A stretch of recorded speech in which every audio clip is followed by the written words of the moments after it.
carved in stone divine. It's all about your top four, nothing more. Rushmore show kicking down the door, ranking the icons, the greats we adore. It's all about your top four, nothing more.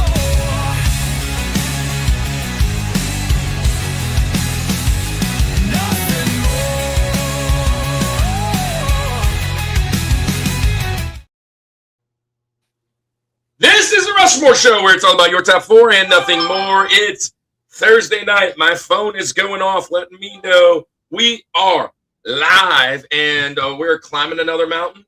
And this is what we're climbing today. We are jumping into music, and don't go nowhere if you've been here for video games, because we've got some video game guys here. We got a lot to talk about on video game side, but we're going to shift the pages for the next few months and move into music, and then we will move into movies and TV. This week, we are chatting up the greatest alternative bands of all time. That is going to be a tough task, Andy. Alternative bands is some of my... Alternative, let's just say this. Alternative is one of my favorite... What's happening? What's happening? Hello. What's happening? Kevin's in the house. Good evening, everyone. Prime 1111111X is in the house. Augusta Video Gaming Expo is in the house. Hey, send it out. Get some friends in here. We're talking alternative music. Kirk, I'd be remiss if I didn't say something about you looks different right now. You look kind of like an in-law now. I am an in-law. Come on. Yeah, my daughter got married last week. Sorry we missed last week, but she was out doing her thing. I think she's on her honeymoon still. But Andy, thanks for coming. We had a great time. There's a little short we put out. You want to see a little dancing to Michigan's fight song? You can go over there and see. We danced Mr. Brightside and had a little chat. Man, these things is kicking chicken, dude. So listen, we've got 5 people in the chat. I'll wait until we get a little bit higher, but I'm going to spin the wheel today because last week or 2 weeks ago, we actually broke the record. And Andy, the first time we broke the record, he actually ate a 40-year-old piece of gum, or at least chewed it. And then we broke the record again. I said I would do that as well, but I don't have a 40-year-old piece of gum. So I'm going to do what's the closest thing, a bean boozled. And hopefully I'll get lucky and I'll land a good one for this one. But if we break the record again, I'll eat 2 more, right? So I ate 3 today if we break the record. The record is 43. That's the chat. So I'll wait till a few people get in, maybe around halftime, and I'll jump into that. So let's talk music, Andy. Music's your favorite. It's kind of like the bread and butter of. We got connected. I'm a sports guy. I mean, listen, you love sports. I love music, but I'm a sports guy. You're a music guy. We both kind of like video games. We both kind of, we're both ministry. But this is your thing, man. You play drums. You've played guitar. You've played bass. You drop the bass a little bit, and then yes, I can barely play a song on Spotify, much less play it in any kind of tune. So today we are going to do top 4 alternative bands of all time. What do you think about all that? So this we've talked about a lot, and I'm sure we'll talk about it quite a bit tonight. First of all, love music for everything you said. I am very excited about these 2 months of music. Kind of bummed that you gypped me 1 week, but it was for a good cause. It was for the wedding. Oh yeah, I like that. I gypped you 1 week. I didn't pick that. Well, I got to tell McKenna. I got to let McKenna know. She should have planned around that, but it is what it is. No, I'm excited about music. It's going to be a blast for all the reasons you said. Alternative is going to be tough because we're going to have to define what we mean by alternative. In thinking about this and in chatting with you, alternative is basically anything. Because everything alternative is almost anything that isn't hair metal. It seems. Well, it's really, wow, 34 in the chat all of a sudden. by definition, it's anything that's not mainstream and is an alternative to the mainstream. But everything that is alternative to the mainstream eventually becomes the mainstream. So it's like it's constantly shifting. But So we'll talk about criteria later and kind of how we helped ourselves with that. But it's going to be an exciting episode. I'm very thrilled for this one. Like alternative music. I mean, it is what it is. So let's get this thing going. 22 in the chat, say hello. If you're new around here, welcome to the Summit Squad. Here is your gift from us, the Summit Squad.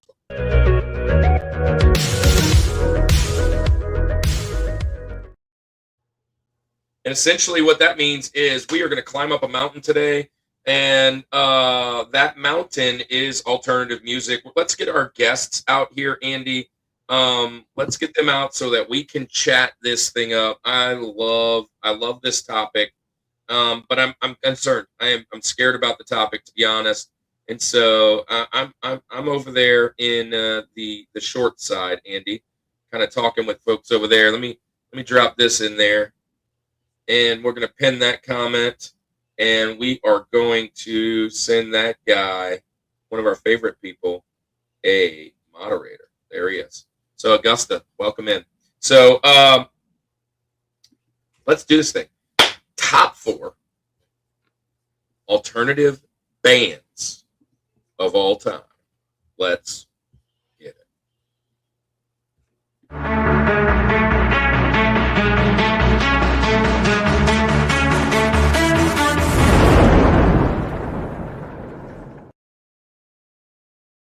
So top 4 alternative bands of all time, and it's gonna be worth a definition. I'm gonna kind of share a definition for you guys, and we'll talk about it. So if we break the record tonight, which is 44, I'm going to spin a bean Boozled and see if I can't. I'll get 2 of them, but I have to eat one at halftime anyway because we broke the record the last time. And then we're gonna play another extra game today. We're gonna do trivia. So let's get our guys out. Welcome to the channel, our first guest. We'll go backwards of how we'll introduce them and drop them. Welcome to the guest, David Bryant. He is the director, curator, and everything great about the Augusta Gaming Expo, the Augusta Video Gaming Expo, AVGE. Yes, we're going to be there this like 2 weeks. David, welcome to the chat. Welcome to the chat. It's good to see you. Where you at? Good to be here. I'm actually just left hosting trivia, and I'm here at the place where we were hosting tonight. And we did, I work for a company, and we did just a general knowledge trivia, everything ranging from mythology to sports questions to today in history and everything in between. You got good with your trivia because we're going to do some music trivia later tonight. So yeah, Waz says the answer is C. And Owazram, hey, by the way, Owazram is going to be on a panel at the show, Kirk. I know, and I'm going to help him, man. We're gonna do it together, I think. Awesome. Which I can't wait to chat with all of you guys. Hug your necks. Absolutely. But man, we're excited to be there. And Andy, Reagan, bomb in the house. Drop that bomb right there. Boom. So thank you for being here, Reagan. Saying hello to Pastor Andy. That's our resident pandy. Let's get the other guy out here. Our other guy, MechaOtaku 96, Ray Miller. Welcome him to the show. What is up? Ray, you have been in the chat for the last few weeks. You've been following us on the socials. It's about time we have got you on this side of the panel. Say hello to everybody in the chat.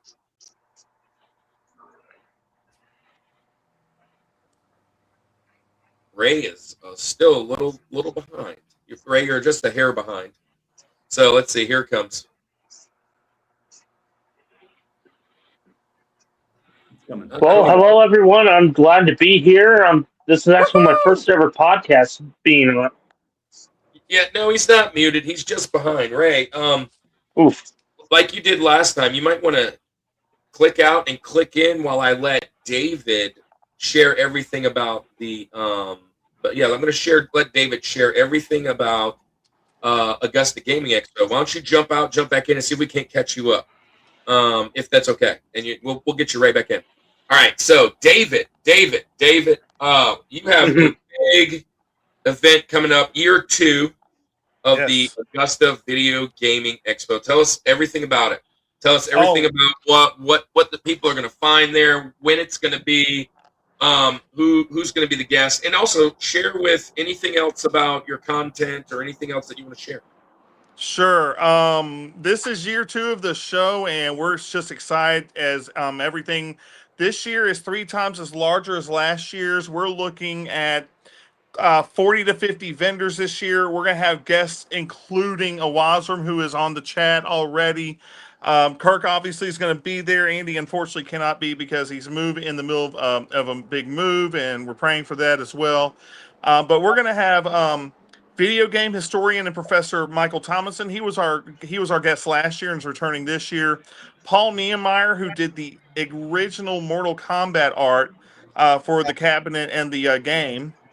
He's also been involved with Pac-Man, Tron, was part owner of Eagle Games as well. We have a couple of we have an actor named John Anderson who's going to be there, and we have a few other guests. We got some streamers coming in. Couldn't do this without all of our sponsors and our vendors coming through. Just so excited. Taylor, who y'all had on the show a while back, Crybaby Games is one of our featured vendors. She's a local video game developer, and then we have another TCG game developer and one more game developer who's also going to be there. You'll see video games, comics, toys. We'll have free console play. We'll have free arcade play. We're going to have an Ultimate Mortal Kombat 3 tournament because Paul is there. We're going to do that on the arcade machines that we have. We're going to have panels. And Wasram's going to be on the panel. Paul Niemeyer's going to be on the panel. Got a gentleman by the name of Derek Moore, who's a friend of Michael Thomason's going to be on the panel. Kirk is helping with those panels. He's going to be helping on some of those panels, even maybe hosting a couple for me to help out. And we're just excited. It is March 21st, Doubletree Hotel in Augusta, Georgia. It's right off of 2 different interstates, both the bypass and the mainline I-20 in Augusta. Tickets start at $5. If you want to get a VIP pass, they're $10. And all the tickets, all the info about our guests, all the info about the events we're going to be doing, everything is at AugustaVideoGamingExposition.com. Again, that's AugustaVideoGamingExposition.com. You go to the website, you go down to the bottom. If you need to reach me, there's a phone number and an email, and I'll be glad to answer any questions. You can also follow us on YouTube, on Facebook, and on Instagram at Augusta Video Gaming Expo. Very nice. Did that all in one breath. It feels like it. It felt like it. Hey, I am extremely excited to be there. Look, anything we can do, whether it's MCing, whether it's running games, whether it's doing door prizes, which we love to do. I will have our spin wheel doing some games, doing content. Awesome. We'll be playing some of these side games. I'll be going around interviewing people. We love to try and direct traffic to everybody. Absolutely. We'll probably run a scavenger hunt or something like that, and then we'll help you out. Speaking of trivia, Kirk, we have someone who's our DJ. He's gonna be he's a guy I work for actually. He's gonna be asking some trivia questions. We're gonna be giving out some prizes, so that'll be a great thing for you to help with.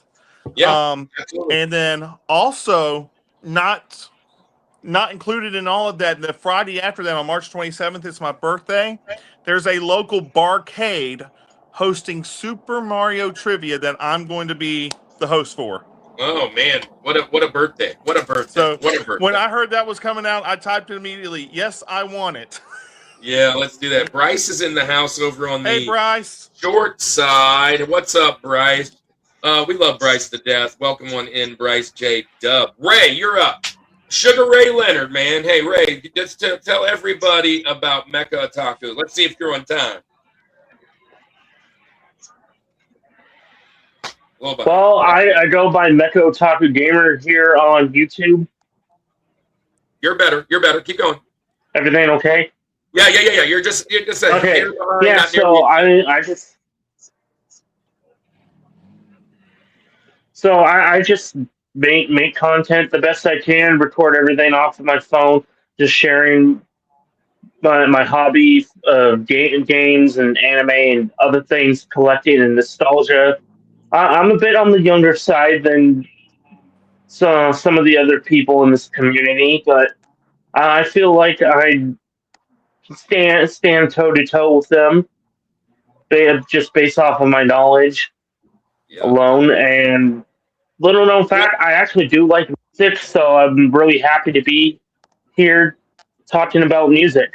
Hey, so little known fact, Iowa Retro Gamer Dad has been on this show 4 or 5 times, and he is a great fan of our community, and so I'm glad he's here. With that being said, Ray, thanks for being here, dude. Age is just a number here. I am probably one of the oldest even in the community, but I always try not to act the oldest. But I'm super excited for this panel. We are going to have some fun. Top 4 alternative, uh, uh, top 4 alternative bands. Now, here's the thing: we're going to have to define alternative bands. With that being said, Andy, I'm gonna define our alternative bands with the same thing that I sent you guys. But what's gonna really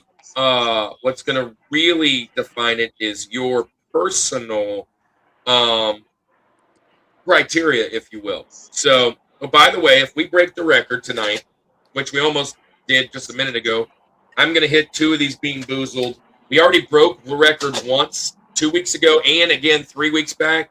And I owe the channel one. I'm gonna eat one of those at halftime. Stay at halftime. Stay till halftime, and you'll see me. Hopefully, I get something good. But with that being said, here is your quick definition of alternative music. It is a diverse rock genre originating in the 70s and 80s. Underground, characterized by its non-commercial, indie-rooted, angst, I love that word, angst-driven sound that achieved massive mainstream success in the 90s. It encompassed various styles, including grunge, Britpop, shoegaze. Dude, I looked up shoegaze. I know 0 bands in shoegaze. 0. I'm like, what the? I don't know any of these guys. Shifting towards the brighter tones in the 2000s, often define mainstream. The origins, let's see, key eras. The 80s via college radio, exploded into the mainstream in the 90s, expanded into pop, punk, and emo in the 2000s. By the way, we're having a pop, punk top 4 at the end of this series. So I don't know how much pop, punk you're going to see tonight, at least from Andy and I. Andy might drop some just to get more pop punk in. Who knows? But yeah, that's some of the stuff that we're going to be talking about tonight. Personally, when I get to my criteria, you'll see where I'm going. But let's see where you guys going. Scooby Doo, where are you? Says, is that LSUAL? L-usual? L-usual? LSU Al. Oh, LSU Al. That's even It's better. Israel. He's one of the guys I know. Awesome. Nice. Awesome. If it's LSU Al, that's perfect.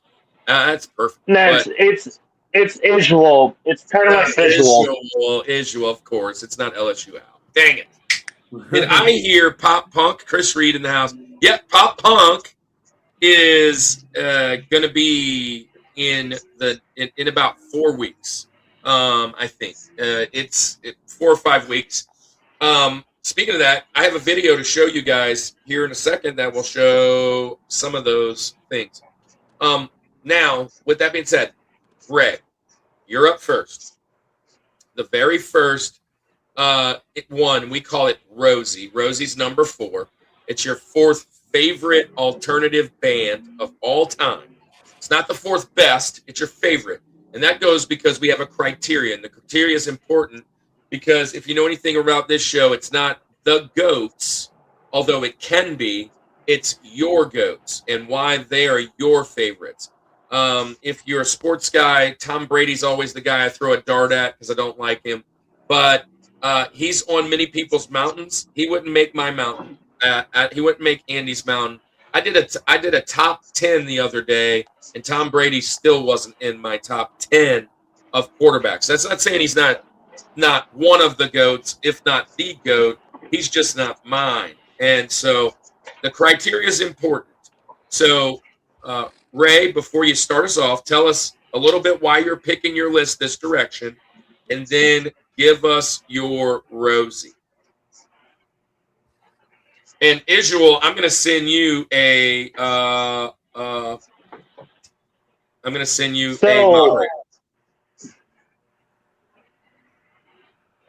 You're up, Ray.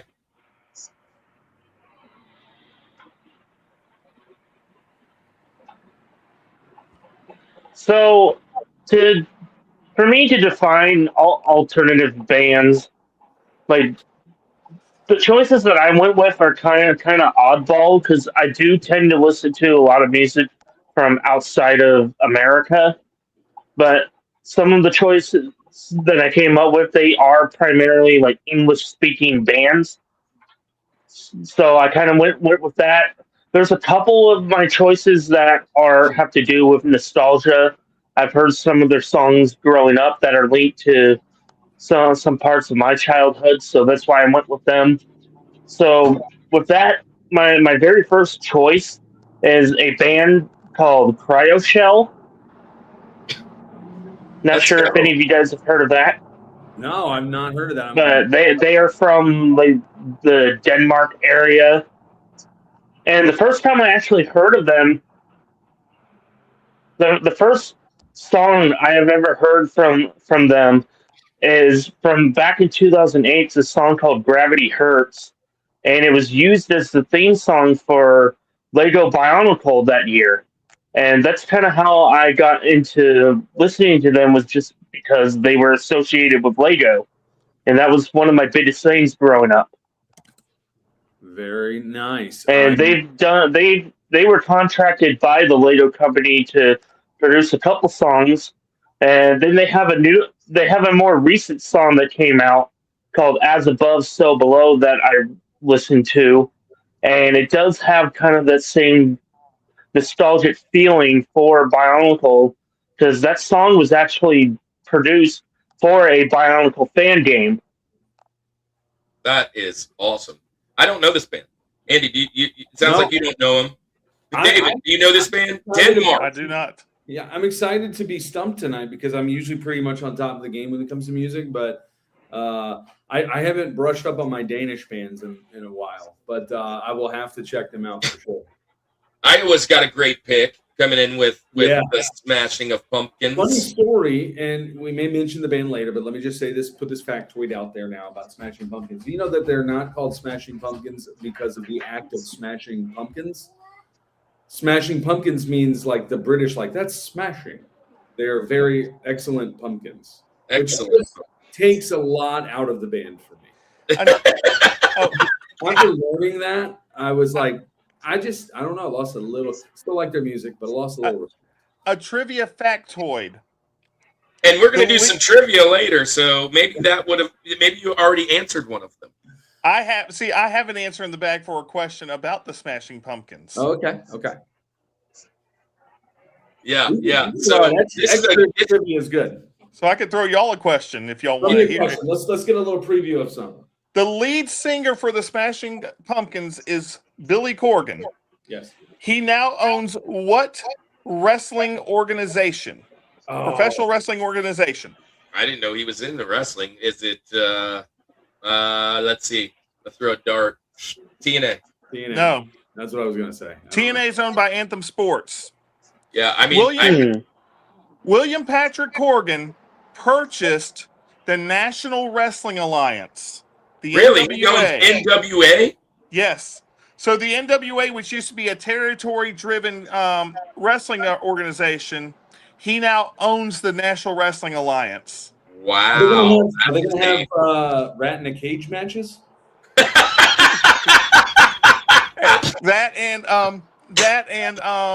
What did Dusty's old match that they run in WWE now?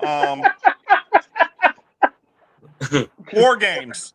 More games. Dude, that's awesome. That is so good. I love this. Man, I don't know the cryo pick. It would say cryo shell. Andy, I think I'm gonna get educated a little bit too. So what we were saying, David, how old are you? 40. I turned 44 on March Yeah. 27th. Perfect. So I'm 40, almost 48. You're 44, 36, and 30. We're going to have a wide range here of where we're going. But I do think there's going to be some 1979 themed pay-per-views would be amazing, especially if he starts out, wee. Just kidding. Thank you, Iowa Retro Gamer Dad, for the 1979 themed pay-per-views. Yeah, that's awesome. That is awesome. All right. So, David, you're up. Sure. So, All right, so this is Rosie, but before you do, drop your criteria, what you're thinking. Rosie. Sure. Some of this is songs I've listened to, nostalgia. Some of this is stuff that that in the end of the night, especially in the Benjamins, we're going to see, like my daughter was into, because she introduced me to some bands. Some of this is older, and some of this actually has connections to home as well, as far as a favorite. So I'm going to go to a band where on October 1st at midnight, I always call my daughter. The song's called When September Ends, and the band is Green Day. Nice. So we do this with each other. We did it while she was in college, and we kind of try to continue the tradition, even though she's a teacher and goes to bed early. But it's always, the phone call on October 1st at midnight. Hey, at the end, September's ended. Hey, so fun fact, I've been to Green Day 2 times. The first time, they were just annoying little brats. The second time, they hated the United States with a passion. I actually love Green Day. I talk about it a lot in video games. When I play Secret of Mana, there was something about that Dookie album with Secret of Mana playing at the same time. It just was on repeat. And I'm not picking this one today.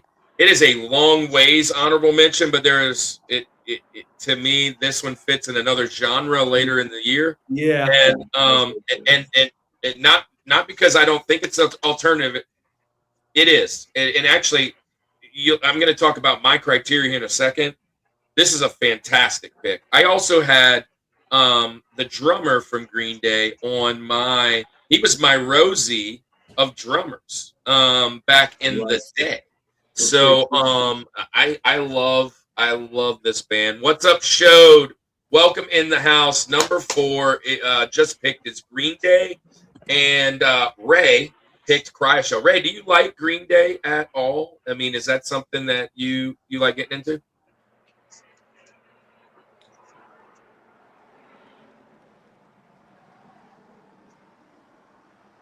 He's not muted, by the way. He's just behind. Yeah, that's a really good pick. Yeah. I've listened to quite a few of their songs. If Kevin's still here, Kevin, you hanging around? Hanging around. There's a little alternative. Yeah, I think it has something to just do with my phone and my connection where I'm at. You're good. No Kevin, worries. if Kevin's still hanging around, Kevin actually introduced me. There he is. Kevin actually introduced me to the album before Dookie. I remember going to Kevin's house when he lived over behind the fire department over on Robert Road with Marcus, and he had the Paper Lanterns CD, or we had the Paper Lantern CD. I don't remember. It might have been me, but I remember listening to it at Kevin's house. And then I ended up purchasing it because I love it. It was kind of their I first. like this pick. Green Day is a fantastic pick, and I'm glad you said it because I'm trying to So Mardi Gras just came up, and I ran into David Finn at the Mardi Gras parade in Covington, and we were talking about the upcoming pop punk episode, and I was like, man, I bet I can pick Kirk's top 4, and I feel like just wait for 4 or 5 more weeks, and you'll hear about this band again for sure.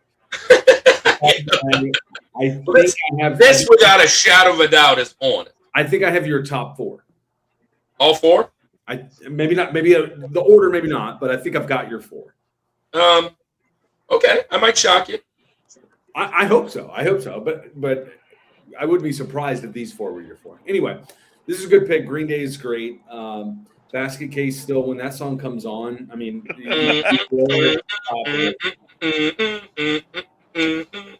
yeah. So, do you have the time to listen to me whine?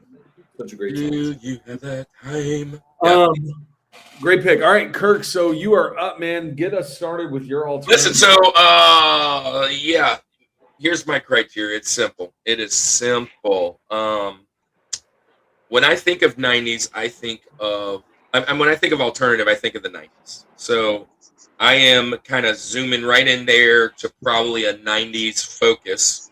I know it started 70s, 80s, kind of. It's the alternative of the heavy metal, alternative of the glam rock, alternative of the mainstream hair metal type stuff. But when I think of alternative, I think of my high school years, which we also have coming up top 4 album or top 4 songs that reminds you of being 17. That's my senior year, so that's the 90s. We're going to be in the 90s a lot this year for me, but I kind of landed there.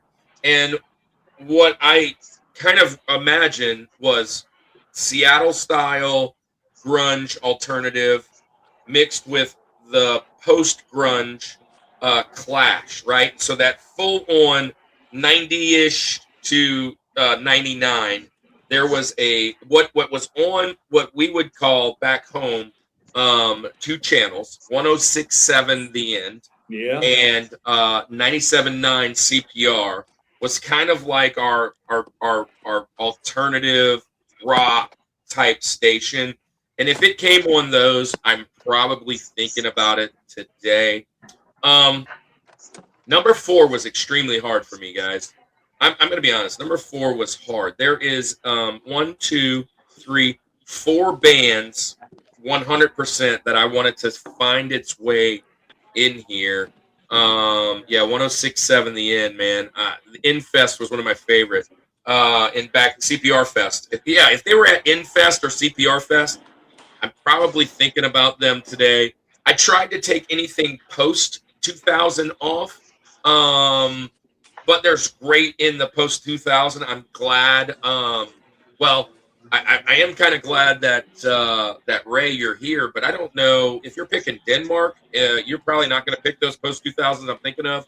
DJ Wise, working by but stopping for the hellos. What's up, James? That's his government name. Batman in the house. Thanks for being over there on the Twitch side, FYI. By the way, if we break the record, James, tonight I'm going to eat some Boozled, so don't go nowhere. Help that out. Hey, Marcus is in the house. Destination Switch. We're talking alternative music. Marcus, I don't know if you like alternative music, but we're going to have some fun tonight. So my number 4, again, I'm looking at 4 bands, trying to figure out how to fit them in there. But we actually have already talked about my number 4. I'm crushing with Iowa, and I'm going with those Smashing Pumpkins. I am going with the Smashing Pumpkins, dude. And one of the reasons is I love the 1979. I love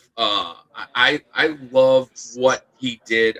You know what also has really got me on a Smashing Pumpkins is Billy Corgan's new-ish podcast. Dude, I am hooked. Whenever he has a guest, he puts out these shorts. But he talks about just being in the music business. He talks about with other musicians, and I can't get enough. But as far as albums go, he is got a unique sound. Him personally, as Billy is a very great vocal, unique voice, and the hits for him were high hits for me. I felt like they just were really awesome, and they, for the most part, kept their 4 guys, but they had a couple alternatives that kind of jumped in and out. But their main guys, like I love James and DRC and Jimmy especially. It's just a great band. 1990s for me. They really launched their first album in 91, so this is a whole 90s thing. And my favorite one, Melancholy and Infinite Sadness, that was my junior year, double CD. I got it right there in that case, and I listened to it quite a few, and even Siamese Dream is such a great one. I'm going with the old Smashing of Pumpkins. And I didn't know that was a thing there, Andy, and I almost was like, dang, I might need to take it off. Here's a quick fun fact, though, for you. Fun fact, Billy Corgan actually played most of the guitar and bass parts himself on Siamese Dream because he was chasing perfection in the studio. And he kind of refused to allow that to kind of go on, which was pretty cool. I'm going Smashing Pumpkins.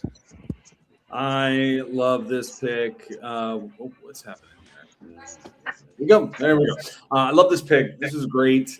Smashing Pumpkins are just really, really good. Tonight is such a good song. Yeah. Dude, every time I hear that song and watch that music video, it immediately I'm back to my childhood. I like a lot. I like what's the song that man, what is the I'm gonna blank on this song. I gotta look it up. So one of the great stories is that one song that's kind of just gibberish, and it's got a weird name, but yeah. So Zero is the song I was thinking of. Zero is a fantastic song, and then Cherub Rock is so good too. So he wanted to do 1979, right? Mm-hmm. And he wanted to do things like that, but they wanted him to do the other stuff. And he talks about he's like, my best song and some of my best work was this, but the recording studios wouldn't call me back for that. They called me back for this. And he's like, I did this as kind of a tongue-in-cheek, make fun of the record company and the what people really want on the radio. But this, like I was saying, perfection is what I feel is more of a masterpiece. It's just really cool. Just kind of listen to him talk shop. But yeah, my number 4, my Rosie, Smashing Pumpkins. I love it. I love this pick. What do you guys think about Smashing Pumpkins?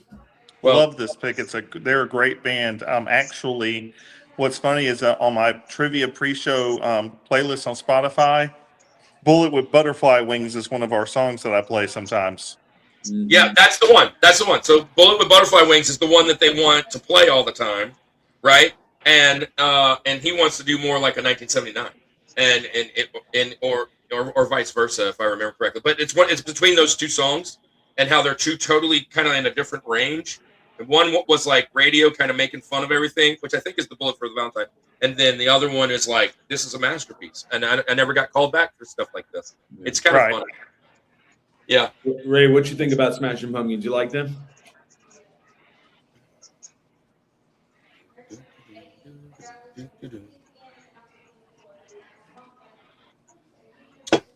It's coming. Here it is. Man, you are way back, Ray. It is a long ways back. I've heard of them, but I've never listened to any of their music before. Yeah, well, if we wouldn't get copyrighted, I would say let's just turn some of that on. Yeah, right?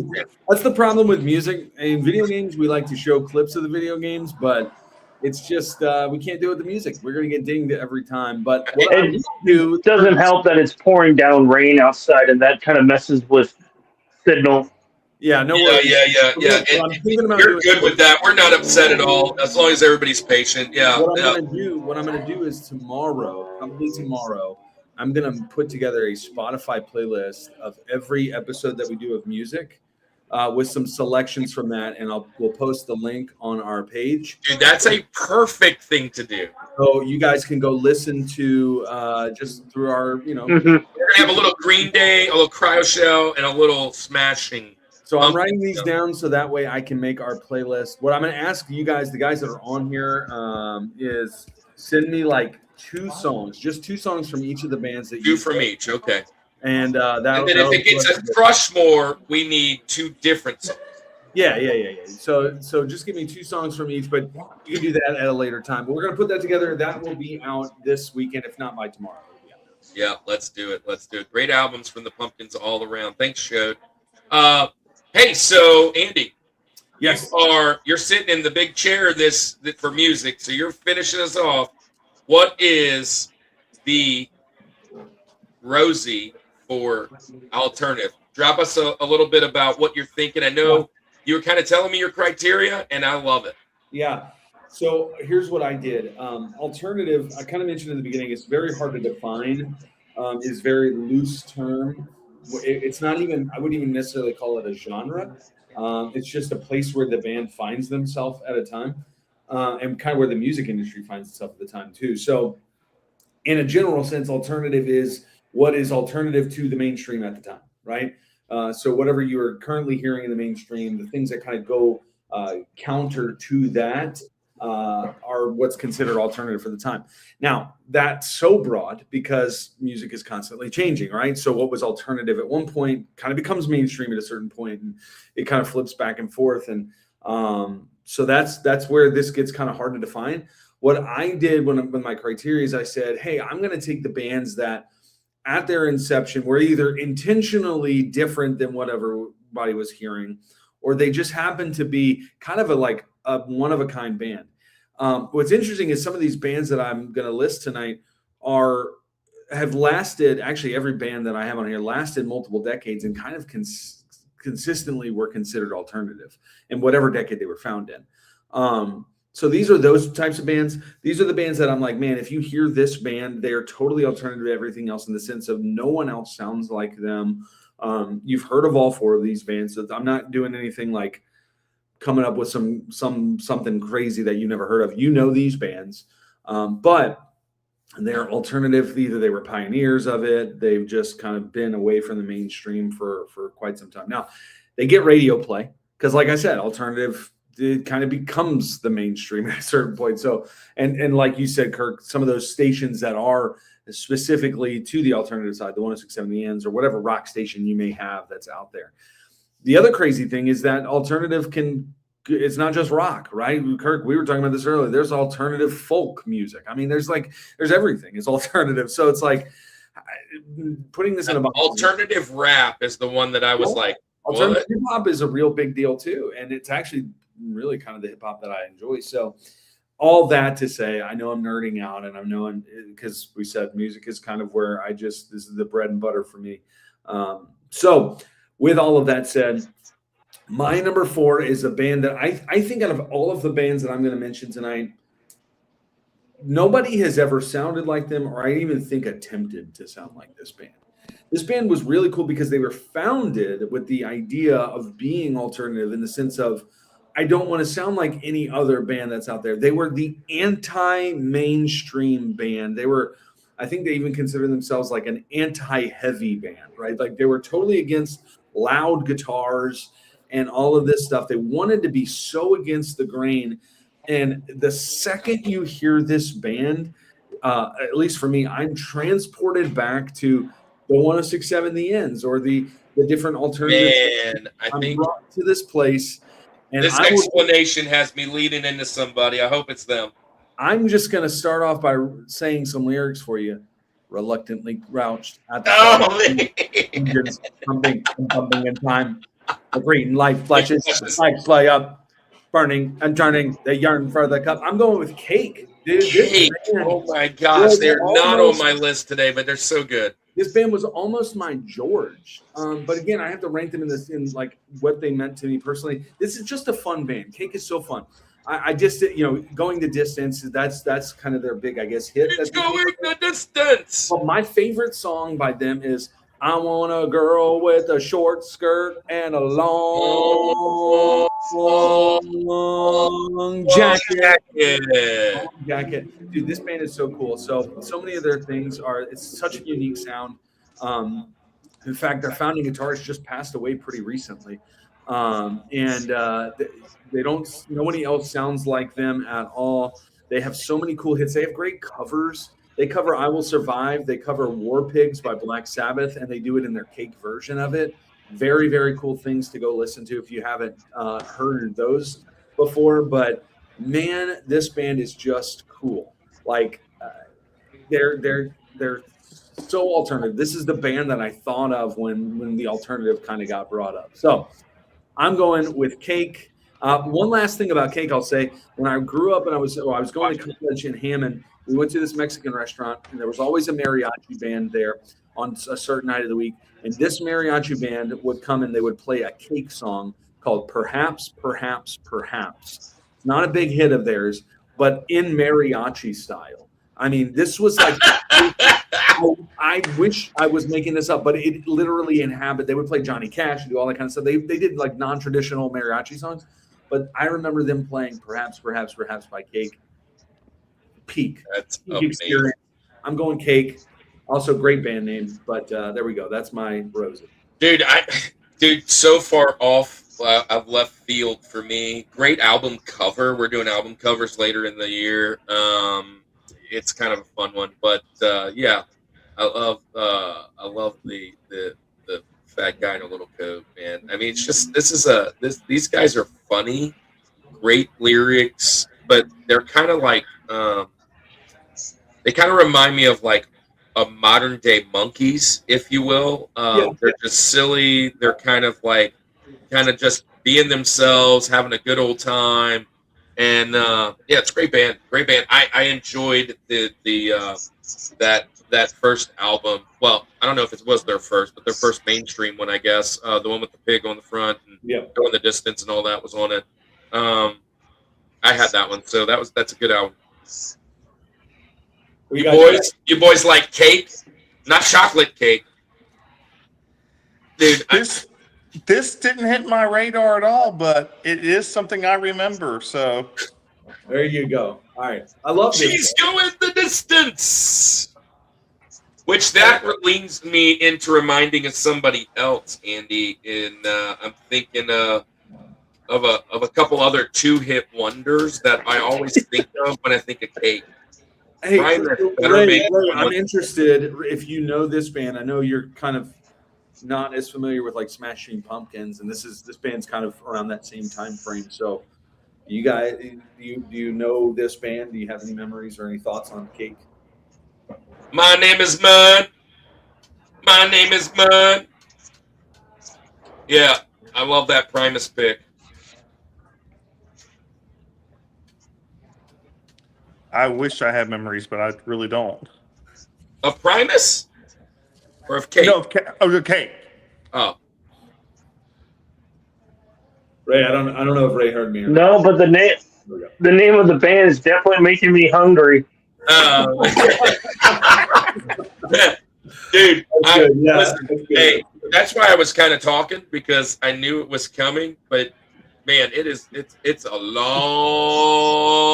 jacket. Yeah. I can't believe you don't remember Cake, David, or it's not hitting your bells, but Cake is a dude. The lead singer to me doesn't even look like a musician. Yeah, he's a very he looks like a frat boy or something. You know, it's just funny. He's hilarious. Good picks all around. Ray, you're up. Ray, you are at your number 2. Well, while you're starting to talk, just start talking now, and we'll catch you up. So Primus hit the bass, the slap of the bass of Primus. Dude, he was on my my list for sure. Here we go. Coming in hot. He's talking. Doom. So, my number 2 is going to be probably the most mainstream choice, and that is well. Who is it? I would have put this much higher, but there was a couple other bands that kind of beat it out. And for my second choice, I have to go with Fall Out Boy. Nice. One of my best friends Wow. several years ago introduced me to them, and there's a few of their songs that I really enjoy. Like one of them is Immortals, which was used as the theme song for Big Hero 6. Then there's one of my favorite songs from them is called The Phoenix, and that's Yep. from their album called Save Rock and Roll. And then they have another song called The Last of the Real Ones, and then there's Centuries. There's all sorts of different songs. They even did a cover of We Didn't Start the Fire from Billy Joel, Yeah, they did. which I really enjoyed listening to that version. Man, Yeah. So yeah, that's probably going to be the most mainstream pick that I have. Fall Out Boy. So my niece Fall Out was Boy. a huge Fall Out Boy fan. Fall Out Boy just fell into the Benjamins for me. Like literally, it was the first pick of mine in the Benjamins. Wow, like it wasn't even on my radar. And Not even- that band was introduced to me by my youngest daughter, who likes Fall Out Boy and a couple other bands that may or may not come up tonight. We'll leave those as surprises. Okay. Spoilers perhaps for later. But the song I actually liked was another cover they did featuring John Mayer, was "Beat It," That's Michael a good Jackson cover. song. Fall Out Boy's great. It's just, to me, I don't know. To me, it's a whole different genre, which is weird how this alternative thing is going. So, yeah, it wasn't even on my radar. Not because they're not great. They weren't on my radar because of the topic. But No, I would agree they are 100% alternative. I would even argue that the music that I don't like Oh yeah, I completely forgot about that cover. the music that I don't like as much from Fall Out Boy is more alternative. Their newer stuff went more alternative. They kind of went a different route. I love early Fall Out Boy. Sure, we're going down, but even like Dead on Arrival and what's the other one? Oh my gosh, why am I blanking on this one? going down. Yeah, Grand Theft Auto. Sugar, we're going Grand down Theft flame. Auto is my favorite song by Fall Out Boy. Go listen to it. It is 100%. If we're talking about songs that bring me back to 17, I'm not sure if this makes my list because of just all the other ones that would be in that list. But this song is one that I belt out all the time. Where is your boy tonight? Yeah, I mean, it's such a good- Thanks for the memories. Yeah. Those Memories is a good song. Funny, there is a company that Oh yeah, and going down and yeah. There is a company that makes T-shirts for like new moms. That's like all pop punk themed. That my wife got some. The one she didn't get was a Fall Out Boy themed one, and it said "Thanks for the memories." sorry for the interruption. That was my dad that shoved an apple in the camera. Yeah, I love that. Was it missing all the vowels? Yeah, no. Thanks for the memories. But Thanks yeah, for the memories. they're just say thanks for the memories, and I probably should not say that. But Oh man. Well, I mean, when I think of, so if I'm introducing Fall Out Boy to my list, dude, my list just blew up to a whole nother side. Yeah. So they're lit.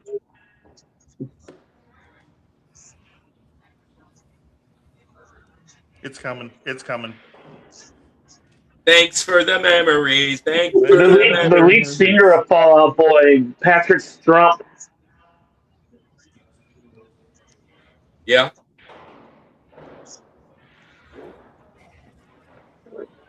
Yeah, so the lead singer of Fall Out Boy, Patrick Stump, he also got into voice acting not too long ago. nice. Nice. Yeah. I I didn't love even know that. that. That is either. a great. That is a really good pick. Fall Out Boy, love that.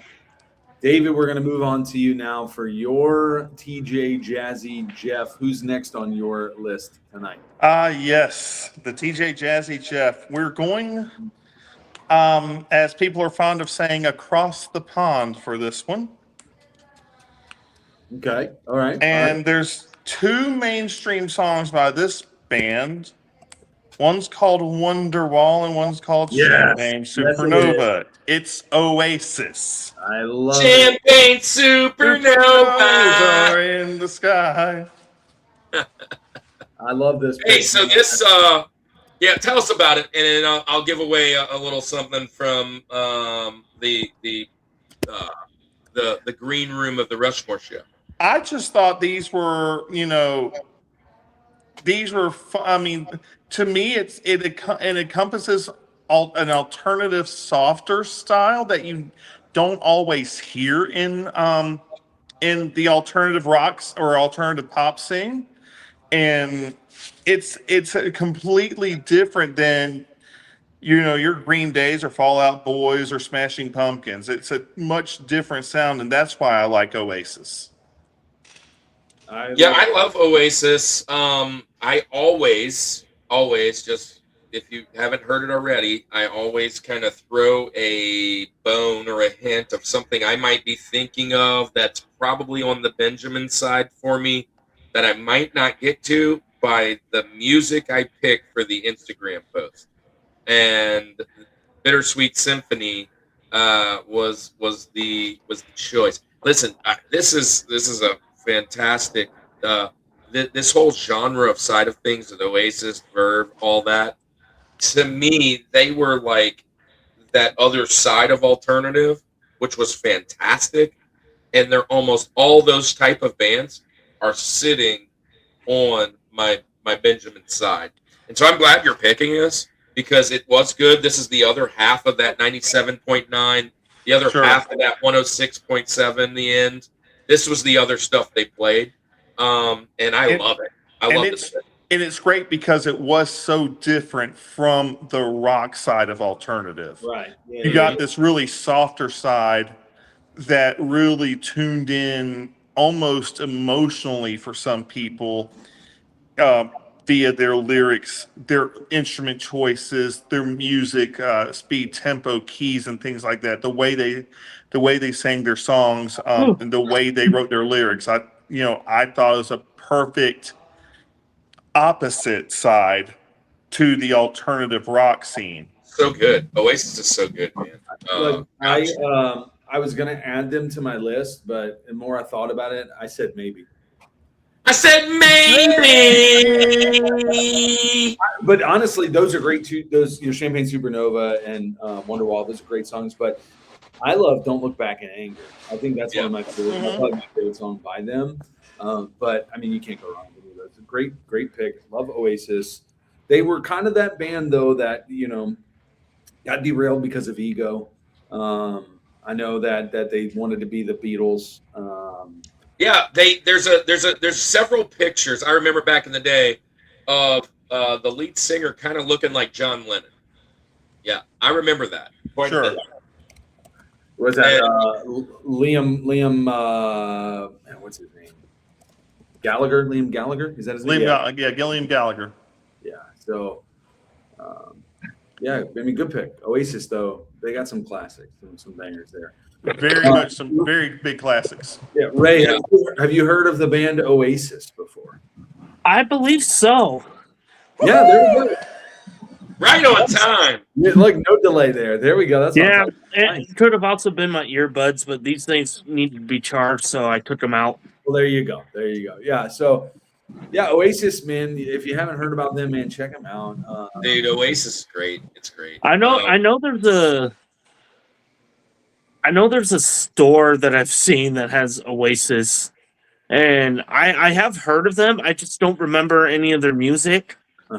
And so I'm kind of glad to be on this, hearing about some bands that I've heard of, but just never really gotten into. So I might have to check them out. You're educating us too. I'm gonna have to check out Cry Show whenever we get off of here for sure. Yeah. DJ Courageous in the house. What is happening from the purple side of place? Come on now. Hello, sir. So we are music, and we are leading off music, DJ Courageous, and this is our music month. DJ Courageous is going to join us the next round of music, and he's going to be on here. Go check out his stuff. He is he kind of does a lot of EDM Christian stuff over on the Twitch side. But it is Wait. a fantastic. It's a good hour or two. I could sit in there and lurk, and he just mixes it up. He's doing a great job over there. Go check DJ Courageous out. Fun stuff. Hey, Kirk, did you just say EDM music? That's funny. I've been listening to a lot of that genre lately while I'm at work. It's on a lot of it's on the Christian side. Some of this, dude. Speaking of that, DJ Courageous, some of that stuff that you were playing the other night, I really want to hear more of it, and I need to know who those bands are. I tried to screenshot it, and for whatever reason, it didn't come out. So I need to get some of those names from you.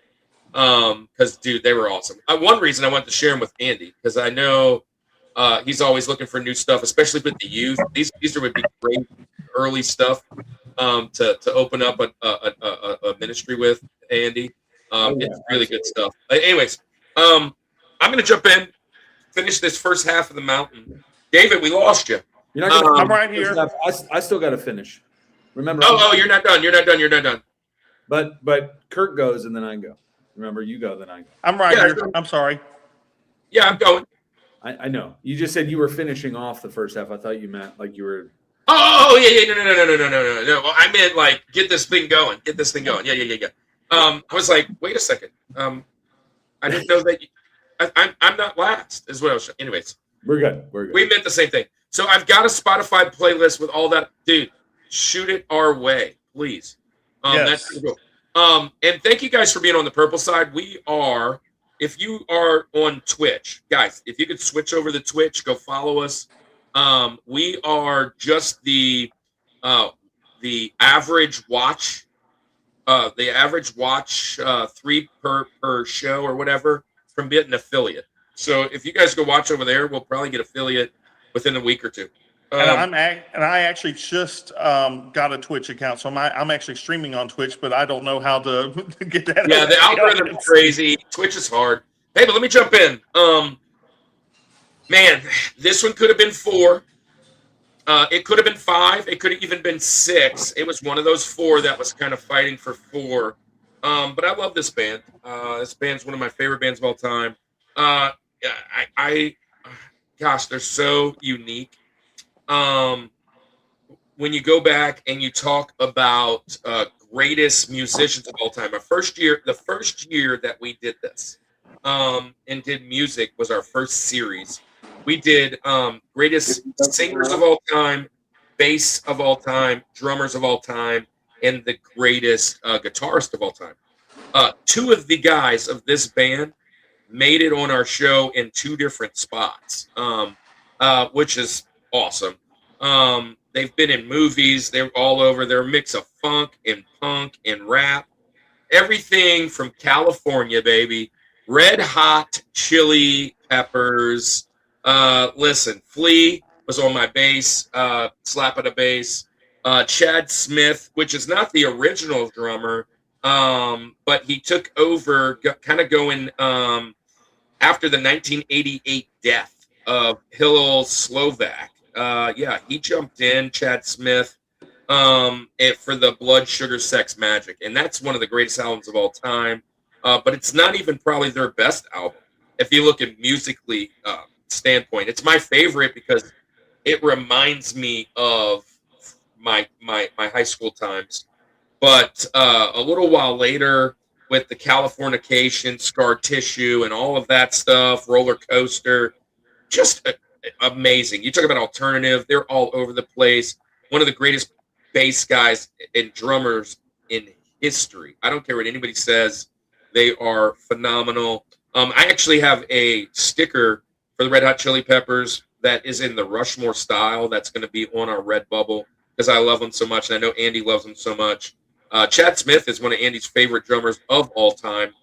He learned how to drum because of Chad Smith, so I might not be shocked if he might be over on Andy's side today.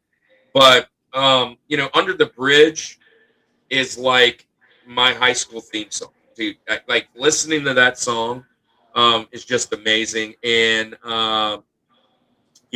like Kevin says, still never got to see them, me either. But Anthony Kiedis, so cool. Point Break.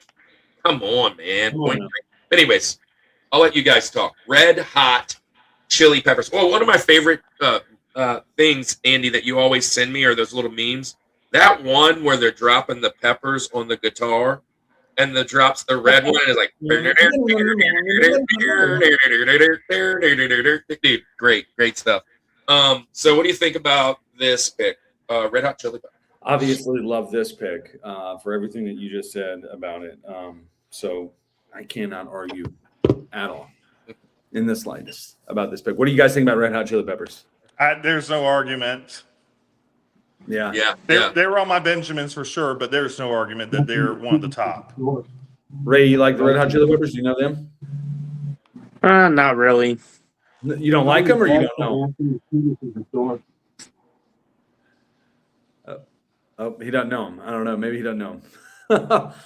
Ray, do you know them, or you just don't like them? Nope, he's muted. Are you muted? I'm muted. No, you can't because he clicked. Oh, he muted himself. Ray, you got to unmute yourself.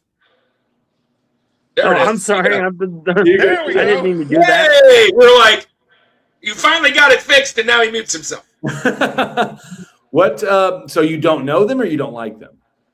I'm just not a big fan of them. I'm a big fan. Okay, all right. Okay. We'll take it.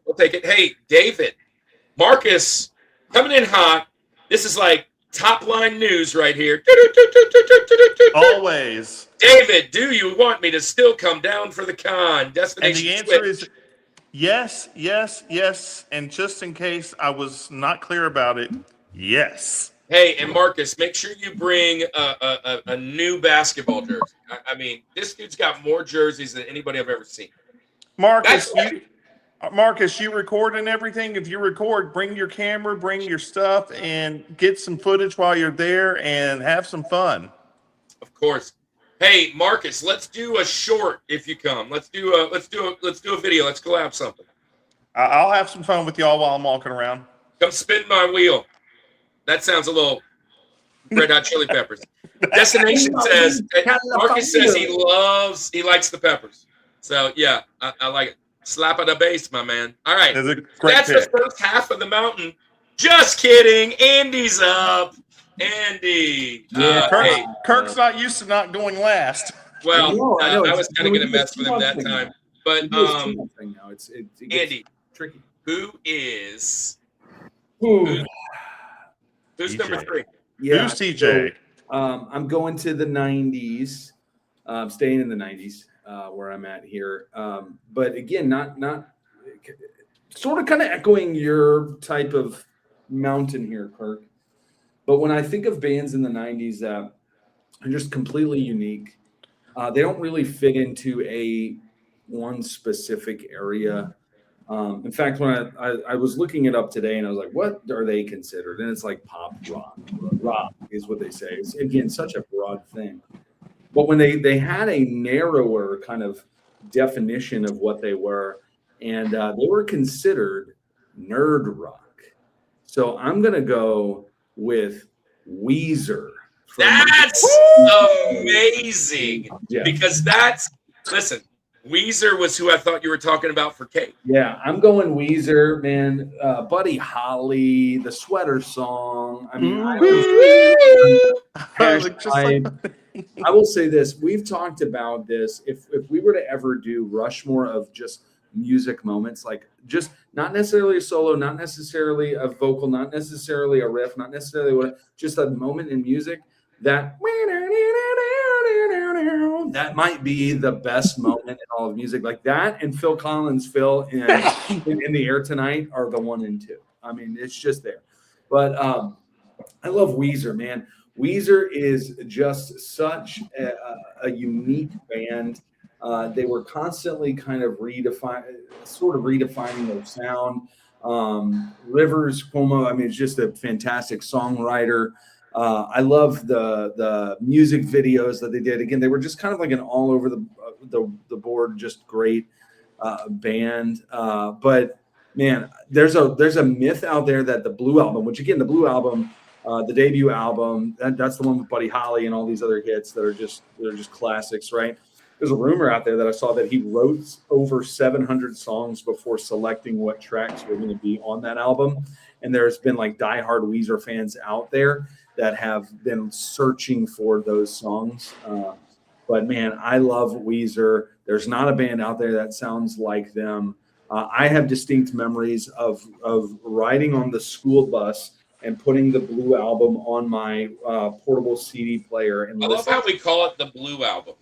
It's wildly called the Blue Album. Yeah. The Bud Files in the house. Hey, Jesus is King, D8. Shout out to Eli, whoever Eli What is is. up, Eli? What's up, Eli?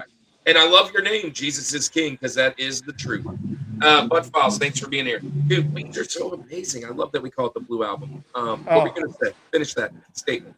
Yeah, I was just saying, I mean, they're a great band. That's kind of always. All right. Also, real quick, because I love the Muppets too, they do a lot of stuff with Muppets. They have They do. They do video, but they also covered, I believe they covered Manamana. And Manamana. What a Banana. song to cover. What a cool one. I'm still reeling from COVID in 2020. I wanted to see Green Day. My wife wanted to see Weezer, and my daughter wanted to see Fall Out Boy. They were all going to be in concert in Atlanta at Truist Park, and COVID happened. Dude. No, here's what they did. I'm sorry. I'm sorry. They didn't do Manamana. Someone else did that. They actually did. I can't believe I didn't mention this. They covered Rainbow Connection with Haley Williams from Paramount. Oh, dude. Your girl. Yeah. Hey, so David, I got a similar story to that. I had tickets to two of my favorite bands of all time. Both of them, depending on the list, were wildly considered to be on this show tonight. And I don't think either one of them should be on this show tonight. But it is a thing, and I'll share that in a little bit. Dude, I love Weezer. Awesome. Ray, you lost your hat. Do you like Weezer? I took it off because it was making my head itch. I'm just playing, but yeah, that's actually a really good choice, Andy. I've heard some of their songs, Buddy Holly, the Sweater Song, even their cover of Africa, which I didn't even know it was a cover of Toto song Africa. I thought Weezer was the one that did it. Wow. Oh, so you thought Toto was covering it? That's hilarious. Yeah, I thought it was the other way around. Weezer's cover of Toto might be on a Rushmore of covers that have ever been done. So we've done a Rushmore of covers, and we didn't mention that, but it could be. Hey, but Andy is going on record as saying that hold on, Rosanna is a better song. Rosanna is a better song than Africa. It's the best. It just is. But that's my He's on record. He's been on record many times. I always thought it was. Wait, Iowa says, I guess it rains down in Can we have a Rushmore of misheard lyrics? Oh, that's a good one. Dude, hey, let's do it. David, you're in. Since you nominated it, you're in. Next music, you're going. We're doing misheard lyrics. That would be every song for Kirk. Yeah, well, I mean, oh man, that would be his Rushmore. That would be a good one for me. I'll have to ask my wife. Oh, look at this. This is look at the religious fanboy. Number one. Wow. See, but those are some good choices for that guy's top four. So I love all four of these bands. That's a good top four. All four of these bands. They're all on my honorable mentions because I would have them in another show. All four. Yeah, that's what I'm saying. They fit another show for me, but obviously Weezer. But they are alternative. I agree. They're just great. Misheard lyrics. Informer. Yes. Licky boom boom down. That's all I know. Is it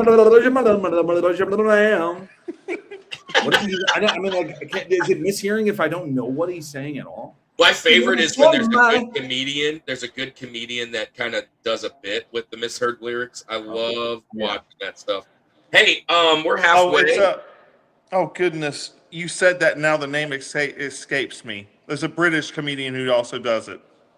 Yeah. We're halfway. So Andy, last week. Oh yeah. Week, I got a full screen you for this one. Yeah, last week I licky boom boom down. Last week we broke. Not last week. Last week my daughter got married. Congratulations to McKenna and Ethan. I wish I had the speech out there. I would put that as a short for you guys. But the week before that and the week before that, we broke the record. 3 weeks ago, Andy ate a 40-year-old piece of gum. I was going to do the same the next week and couldn't, because I couldn't find a 40-year-old piece of gum because we had thrown them all away when we opened the pack of cards, not cigarettes. My goodness. My goodness. Pack of cards. But when I was out, I thought, man, this would be a good idea. If we're going to spin the wheel of death and whatever it lands on, I'm going to eat some. I'm going to eat a bean boozled. If we break the record from here on out, I'm going to eat bean boozled. And it smells awful. I don't remember them smelling this bad. I thought they were like masked, so you don't know. These things. What are the options? Here we go.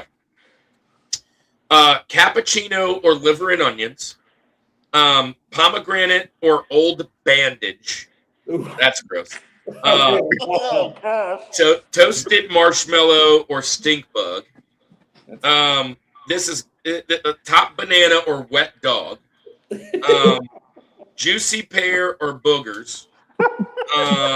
This is the one. I don't want this one. I've had this one before and it sucks. Strawberry banana smoothie or dead fish. I've had that one before and playing this before, and I don't like it. Berry blue and toothpaste. That one's not too bad. Licorice and burnt rubber. That one's not too bad. Oh, this one's another bad one. Peach or barf. Yeah. And one more. Tutti frutti or stinky socks. So I'll do it this way. We're going for dead fish. We're going for barf. That's the two that I want. Stink bugs. Let's see. I feel like stink bugs doable. Do they have wet grass? Did I hear that one or no? No, that one's not on this list. But that one used to be. It's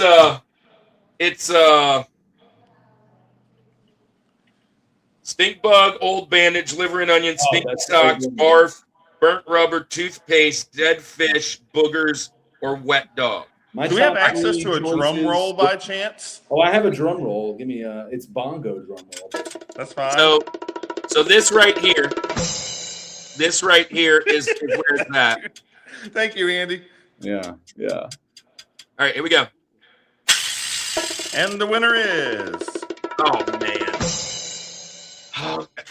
Of course, it is dead fish. Yes.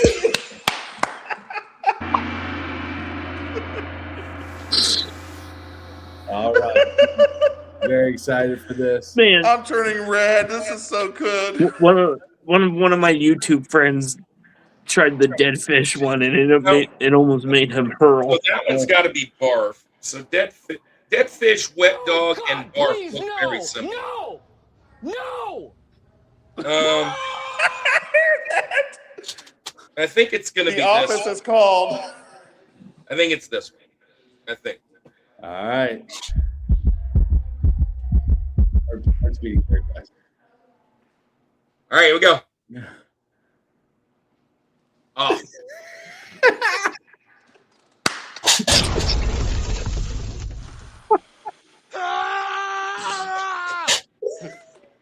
That is awful.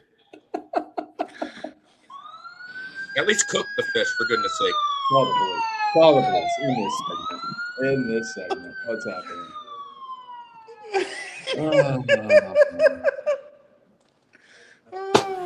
There's going to be a huge difference between cooked dead fish and just flat-out dead fish. I like dead fish. You know, if you think about it.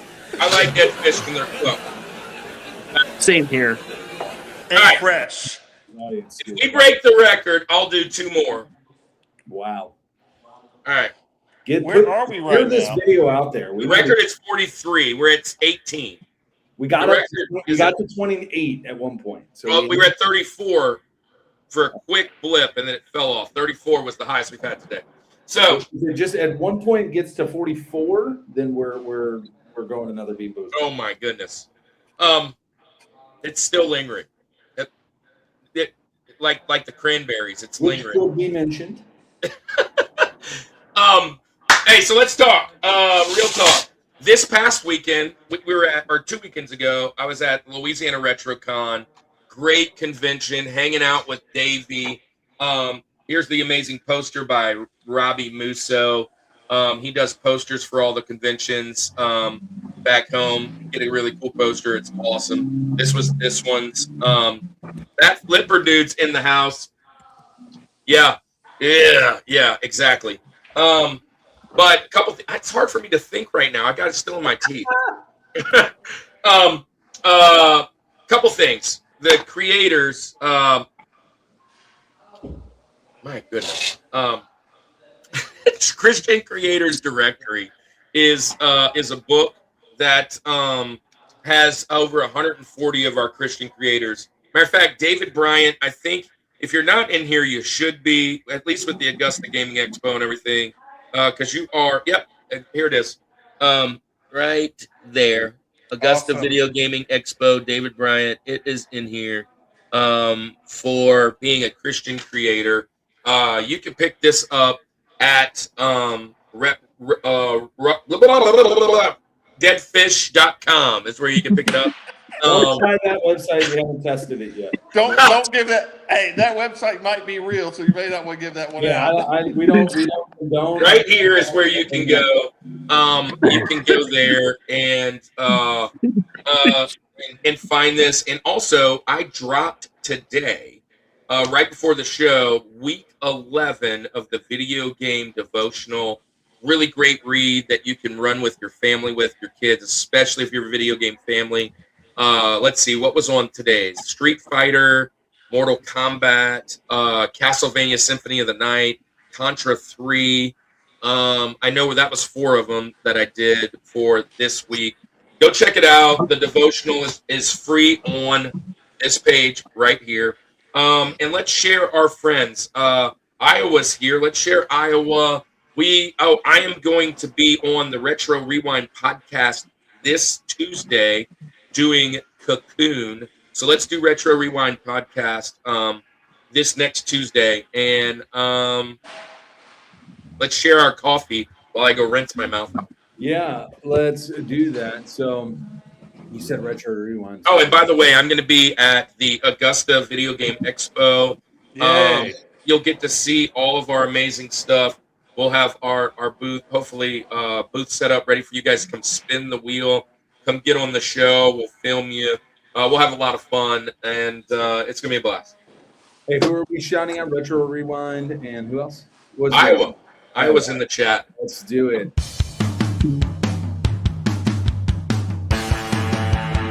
Every other week, join the Retro Rewind Pod as they travel back 15 or more years along the entertainment space-time continuum in their mission to review movies and games, establishing what is still worth your time today.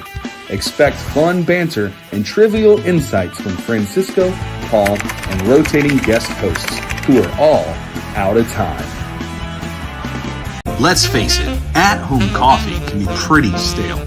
Coffee at home doesn't have to be boring.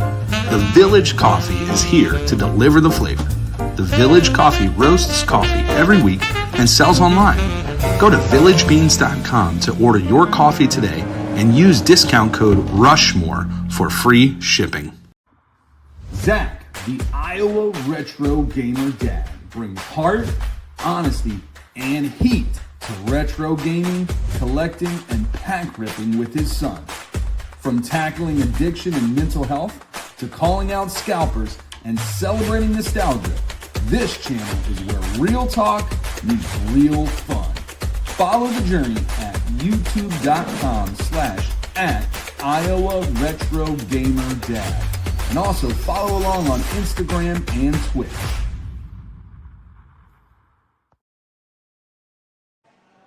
And just like that, we got a gift. Right on time, Iowa Gamer Dad drops a gift bomb. A new person is a member of the channel. Let's see who got the gift. The winner of the gift. Oh, James, are you still here? James, DJ Wise, are you still here? You did not win our channel from you did not win from Iowa, but your wife did. Books with Crazy Lady B is now a member of the channel. That is amazing. Thanks for the gift. It's amazing, guys. If you want to be a part of us having a video for you, you can check out our Patreon, which you can find in our link tree. You can also do it here on this channel and join. As long as you are a George member, we will do a video for you. Now, one thing I will say, since I was gifting them, if you re-up for yourself on a second month, we will do a video for you. Speaking of that, Andy, we have to do one for Davey. He is going to be on the show next week, and he's the next one for this. So we need to drop his next week, hopefully. With that being said, let's get back in the show. Andy, while that thing was going on and I was trying not to puke over here, we did get up to 22. That is awesome. So you're up, Ray. MechaOtakuGamer, you're up. It's your number 2. We call him Link. Here's a softball pitch for a band right here, but oh, there it was. I just burped it up. That is horrible. You're up, Ray. So for my Lincoln, this channel is to a new height now. What did he say? No, go ahead. I was talking about the barf. Oh, so yeah, for my Lincoln, this is going to be a bit of an underrated pick, and this is one of my more recent favorites, and it's one that I tried to get my friend into, and it is a band called Walk the Moon. Yeah, They have a couple of songs. It's leaning a bit more towards like pop music, kind of like alternative pop.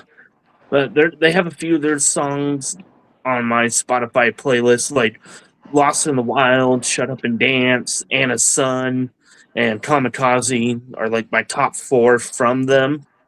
And I really enjoyed listening to it. It kind of almost reminded me of like Maroon 5 at the beginning, but then it kind of evolved into its own thing. I love this. And I honestly really enjoyed getting into them and discovering. Unfortunately, they are on a indefinite hiatus, so no new music for foreseeable future. But they are a bit underrated, in my opinion. Yeah. So listen, I love this pick. Again, not even on my radar. But if you want to see Andy and I just shut up and dance with us, go to the short from us on at the wedding. But dude, that's a fun song. And It's a fun song. yeah, it is on the popular side, but yeah, not even on my honorable mentions. I wasn't even thinking about this one. Actually, I don't know that I know any other song except "Shut Up and Dance with Me," but that song is a banger. Yeah. No, that is one of those songs that is like guaranteed to get white people up and dancing. Yeah, that is a topic we need to talk about. Which songs get white people dancing? And we can answer one right here. Cam needs to get in on that one. Dude, did you see he was on that country show, which has like 430,000 He's blowing subscribers? up. Blowing up. Yeah, he's growing up, man. Do you like this, David? I hear you cheering. Oh yeah, this is great. Shut Up and Dance is actually on my trivia playlist, as I just commented. It was one of my daughter's favorite songs as well. But this band was for me as well. I wasn't even thinking about this band, but this is a great pick. This is a cool pick. Cool pick. I was actually going to choose a completely different band until I realized that, wait, I actually know and enjoy like way more songs than the other band that I had. I love it. Yeah, good pick. Good pick. Love this. All right, so David, we're up to you now. Your link. Where you going? My link. My goodness. Probably again a more mainstream pick, but tons of good songs, especially when you're talking about all the small things. I mean, well, yeah. And in the end, it's Linkin Park. And right there's a softball pitch. You got a little link in for LinkedIn. Yep. Yeah. I wish I had my trivia board on right now. I could give you the badum. Yeah, man. But So tell us about Linkin Park. Linkin Park's just a great bunch of musicians. You get a few different styles within the band itself while within the same song, and they make it mesh very well. And they have some good bangers out there. Oh, absolutely. It's just a band I can listen. I can just plug on and listen to. Yeah, I love this pick. This band is the reason I had to change my criteria. I'm like, my goodness, if I put Linkin Park, then where does the limit stop? Because Linkin Park is, if they're not on my Rushmore of favorite bands of all time, they're number 5 or 6. I mean, they're like right there. I love this. Like Flipper Dude saying, which that's Steven saying the first album is incredible. Chester Bennington is incredible. Story is incredible. Amazing singer. But along with several of the just tormented souls of music. Another tragedy, man. Another, just it's unfortunate, but great music and some of my favorite on our music. way to RetroCon, and I put Hybrid Theory on, and I said, Kirk, I don't know the amount of research that would have to go into this, but I don't know if we make it a Rushmore. But when I think of unskippable albums, Hybrid Theory is unskippable. Every song on that album is just perfect. I love everything about Linkin Park. Now, again, much like a lot of the things Kirk said, the reason why I'm not going to, and just spoiler alert, not going to mention them tonight, is because there's other genres that we've talked about wanting to do that they're absolutely making the list of. And so I kind of went a different route tonight, but I just love it. This is just fantastic. Nothing wrong with that. I remember learning every Mike Shinoda lyric that I could. And look, we're talking about underrated bands. Underrated members of a band is Mike Shinoda. Is Linkin Park. I mean, it's he didn't get nearly what he should have gotten. Executioners, dude. I love the Executioners. Oh, there are a lot of backup singers and backup players on bands who are probably better musicians, and especially better technical musicians who are trained, versus the more famous counterparts who are on stage and on the front and the limelight and everything. I think those people make the bands better than sometimes what you see in the forefront, because they're the glue that holds everything together. Yeah. Oh God. I'm just thinking about my next pick. Sorry. I thought you were thinking about that Flipper Dude's comment just now. Really shady the way we lost him, but this is not a conspiracy. No, but really shady the way we lost him. But this is not the conspiracy show. Yeah. Mr. Hahn. Yeah.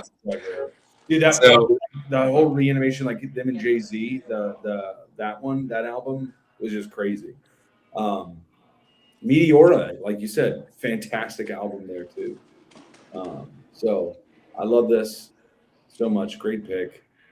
Kirk, let's see what you're laughing about. What you got going on with you? All right, my next pick. I don't necessarily line up with them. Actually, I don't line up with most of these guys politically. I actually went and saw this band. Yeah.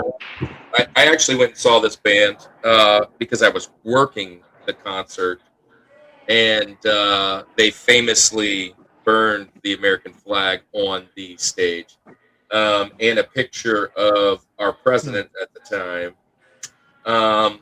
But the reason I was laughing, the reason I was laughing is because there are several memes out there for this band, and they're all hilarious. And he says, on a wheelie on a wizard of a whale, and Nicole Nana said Nana won't wanna see Nana won't fall again. I'm going with Pearl Jam, man. I'm going with Eddie Vedder. There's so many funny things. This one here, I can't even say it. But I'll let you guys read it. Look, right here. This is what I was laughing at. When Eddie Vedder said, on a wheeler, on a witsia way.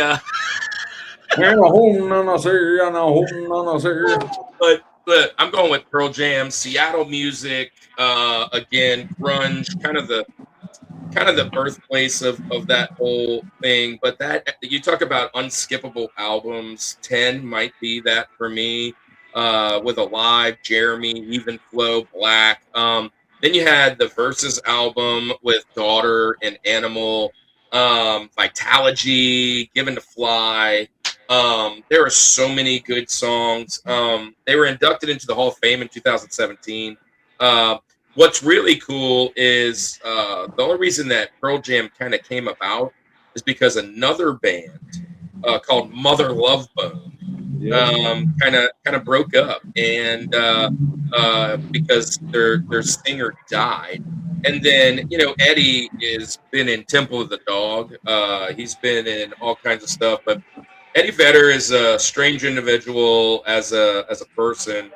But yeah, I love this band. When they were out as a kid, Pearl Jam was it. That 10 album could put on, and I would just let it play and play and play. And such a storyteller. Listen, we're talking storytelling songs later. There might be one or two from this album or two. Just a great, yeah. I'm going with Pearl Jam, man. Pearl Jam. Yeah, this is a good pick. I will say though, that's a band to me. Now they certainly have bangers and great songs that I just never really got into. Yeah. Love the song. That Last Kiss that's what I'm talking about, Iowa. Oops, I hit the wrong one. That song right there is my goodness, it's so good. Yeah. That's a haunting song. Talented. Listen to the original though, because that's a cover song. Yeah. The original song is so haunting because it's like a 1950s, 60s song. Right. Like it's just as creepy and weird, but that version of it is. Yeah, the fact that we got Vedder and Cornell together and it didn't work out for more than what it did is. And Eddie Vedder was like, Pearl Jam wasn't even around when that song came out. No. Like, it's just crazy to me. Yeah. I'm going hungry. Yeah, dude, that's a great, great banger. Pearl Jam is, when you said alternative, this is what I automatically think of. And then go into all the other stuff. This is why I'm not picking things like Fall Out Boy and Linkin Park. They're just not in the same ballpark. But the idea is like alternative is supposed to be alternative. I'm still burping up this dang. That is wild that I'm still burping it up. Anyways, I hope there's some good ones in here. Anyways, the 50s one was fast paced and weird, says Iowa. Andrew would have been the next big thing. You think so? So I'm guessing that's, with Mother Love Bone. Did you like Mother Love Bone, Steven? I remember 10 before Teen Spirit, which started it all. Yeah, I agree. 10 was such a great song. Jeremy was such a great song. Anyways, David, Ray, what do y'all think? Pearl Jam? This was on my Benjamins. It's a great band. There's so much good music that comes from them that you can listen to. You make a whole playlist just of their songs, and they can be all from different albums. They can all sound different. They all resonate. They're all good songs. Yeah, I agree. Ray, it doesn't look like you like them. I saw the snot of the head. I have a brick Yeah, just another one of not really my cup of tea, but more power to you. I'm not gonna I mean, it's all good. That's the whole disregard your point of choice. that's the whole point of the show. And I knew we would have disagreeing facts, but because we are 17 years different. So like this was my high school, and you're rocking your high school, which is great, which is awesome. That's what makes this so awesome. Lots of great songs with Pearl Jam. Yeah. So Andy, who's Link for you? It's not Linkin Park. You done told us. Yeah, listen, no. Is it So Blink? this Is it Blink? no, it's not. Blink. Let's see. Is it? No, it's not going to work. It's not going to work. It's not going to work out. Okay. Yeah, this one is okay. So my top two are definitely the most, I think, personal to me as far as just like for development of music taste and just kind of things and nostalgia and all those different things. So number two, I'm going to go with this band. Many people may, like when I say the band name, like not jump to that they're an alternative band, but we have to realize that they're absolutely alternative. There's not a band that sounds like them. They're at the time when they were coming out, they've been a band that I believe has changed genre or kind of like changed their sound, but in a healthy way, not like in a selling out way, but more in a like experimental way. And they've done totally different things. This is a band that, man, has just been a part of my life for such a long time. And I'm going Kiss. No, I'm just kidding. I'm not doing that. I'm going to go with the other band that I thought was a member of my family because of my mom. And I'm going, I'm going U2. U2 awesome. Is one of, I mean, and they're kind of a band that in the same vein as like a Nickelback gets a lot of hate. I think because of the Bono whole side of things, but man, every album I feel like that U2 put out is a different genre or different kind of take on the alternative. There it is. All right, we got some applause. There we go. But I love Rattle and Hum when they kind of went like folk rocky, kind of a little bluesy and that stuff. Joshua Tree, but then you go to the 90s and they start doing Octoon Baby and they start doing all of these kind of pop album. They had an album called Pop. And then you have like, you know, the newer stuff, but you go even back and they were kind of influenced by Velvet Underground or the Triple H. But I will say this, The Streets Have No Name is great, but my favorite song by them, I still haven't found what I'm looking for. It is just a beautiful song. I love this band. Edge, the guitarist, is widely. He was on your list. Widely considered to be the most influential guitarist for the modern worship guitar sound, with all of the delays and different pads and things that go on that. I think that Blue Sky is a great song. Sunday Bloody Sunday. If you're going to go some old school ones. I mean, dude, the metal band Sepultura covered a U2 song. Like, I mean, they just write good music. They have this stuff with B.B. King that's out there. Even their newer stuff, you know, I wasn't as big of a fan of it, but they have, in a healthy way, kind of moved with the time and always been ahead of it. They've never kind of got stuck in a Moment. That's actually a really good song by them. But they never kind of got stuck in a corner with how they sounded. They were always redefining themselves. And it's been the same four members, which is just, I mean, for as long as they've been around, to have the same members is just kind of unheard of. So I'm going U2. My mom raised me on U2. Again, thought Bono was my uncle. And that's dude, I love U2. I know that's one of your favorites. They were not they were in my honorable mentions, but they weren't in my wheelhouse back in the 90s. I started liking them more in the 2000s, kind of looking back.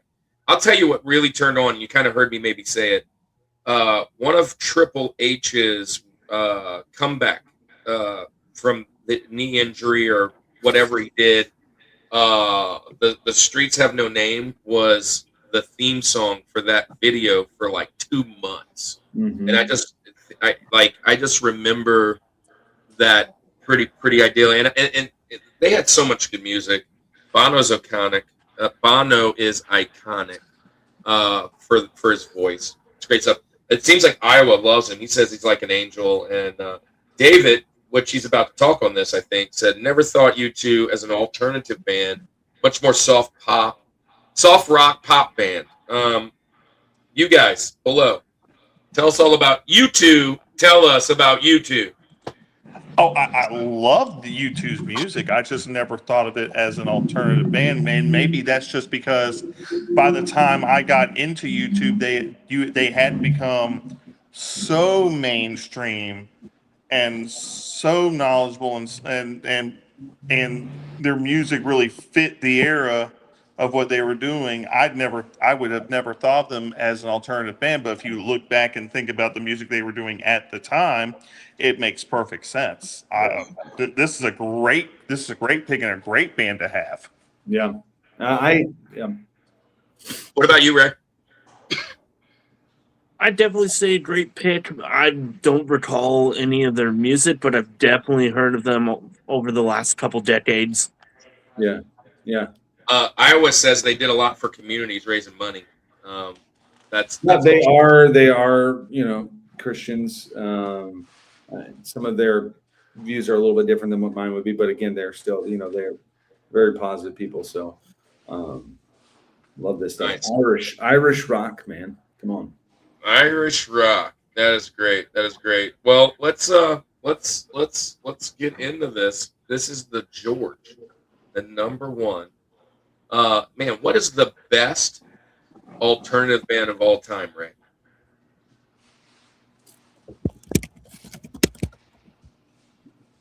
Ray, you're up.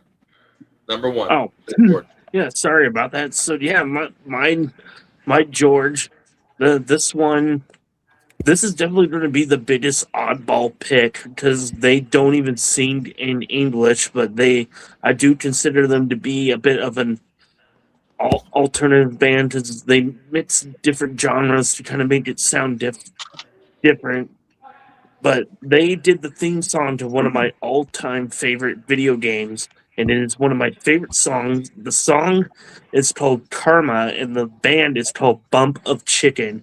And they did the theme song for Tales of the Abyss on the PlayStation 2. Nice. And they've done other songs.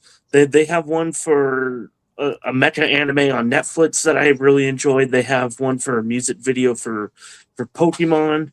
They are well known in like the anime community, but their music is like some of my favorite. I really enjoy listening to their music. I have several of their songs on my playlist, and like I said, Karma, which is my all-time favorite from them. They're a Japanese rock band, but they are my George. I love this pick because the band name is great. I've never heard of them though, so I'm gonna say the band name again. Hot Chicken. Bump of Chicken. Bump of Chicken. I love it. Hey, so when he was talking, Iowa posted this. What does it say? I was hoping for Rammstein. I was going, du hast nicht. And I was thinking the same thing, Iowa. That's the only one that could come to mind right immediately. And yeah, or the Who. They would probably make the Rushmore of industrial metal, but I don't know if we're going to do that. Yeah, well, there's a couple industrials that were on my list today. And I'm like, man, I don't know. But I don't know this band. I do not know this band at all. Bump of Chicken. I'm about to listen to it. I'm gonna do my first listen here. This is my reaction. Bump of Chicken, right? Live reaction. What'd you say? Live reaction. Bump of Chicken. I'm not gonna play it out loud because we get whatever. Bump of. These guys are gonna get a bump of. They're like copyright. They're like K-pop. Hold on. Yeah, they're from Japan, so they're J-pop. J-rock. J-pop and rock. Let's see. Video. Bebop and rock. What's the name of the best song? What's their best song? Karma, which is used as the theme song for Tales of the Abyss. Okay, I'm gonna come to Karma. Here we go. And if it's in a video game, a role-playing video game, I'm gonna love it. Andy would hate it. Oh no, here we go. Yeah, it's a role-playing game. That's why I haven't heard it. Well, that's the commercial. That sounds hideous. Yeah. Okay. Okay, here we go. I love ads. Yeah, pull that away from your speaker a little bit there, Kirk. We may be dinged a little bit, but anyway, cool pick. I'm gonna. Oh, I like it. You're educating me on this, so it'll be on the Spotify playlist tomorrow, people. If you didn't catch this, I'm putting together a Spotify playlist with 2 songs from each of our top 4 bands. Yeah. So Definitely Japanese. fun. So Yeah, this I will have to listen to this. I don't know anything about it. yeah. Yeah, for fans of the band and for fans of like JRPGs like myself, when you hear Karma, you'll instantly know what game it's attached to. That's like one of their more iconic songs. Nice. This is like fun. We need some Cam J. What did he say? Hold on. What did he say? Dude, it's got 44,000 views. Come on now. That's a small town in Japan. All right, man. This is a good pick. I'm glad you're here, Ray, because this is you're bringing some eclectic. You're educating us, and you're embracing the other side of alternative. I love it. So there is an alternative to alternative, though. And David, I think you're going to bring it. What's your George? Well, tonight it has to do with, and this is not by any means the best, but this is representing my home state and its flagship school. There's an old band called from the University of Georgia that would be considered more punk pop in the alternative world. And the name of the band is REM.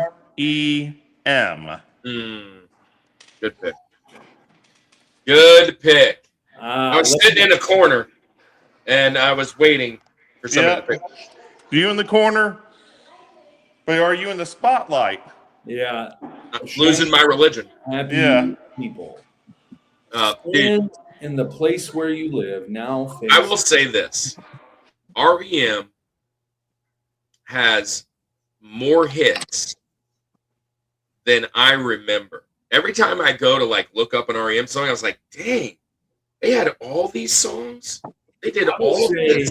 They are probably, when you look at it, they're one of the most the pioneers, I would say, of the alternative scene. Because REM goes back so far. I mean, early 80s probably.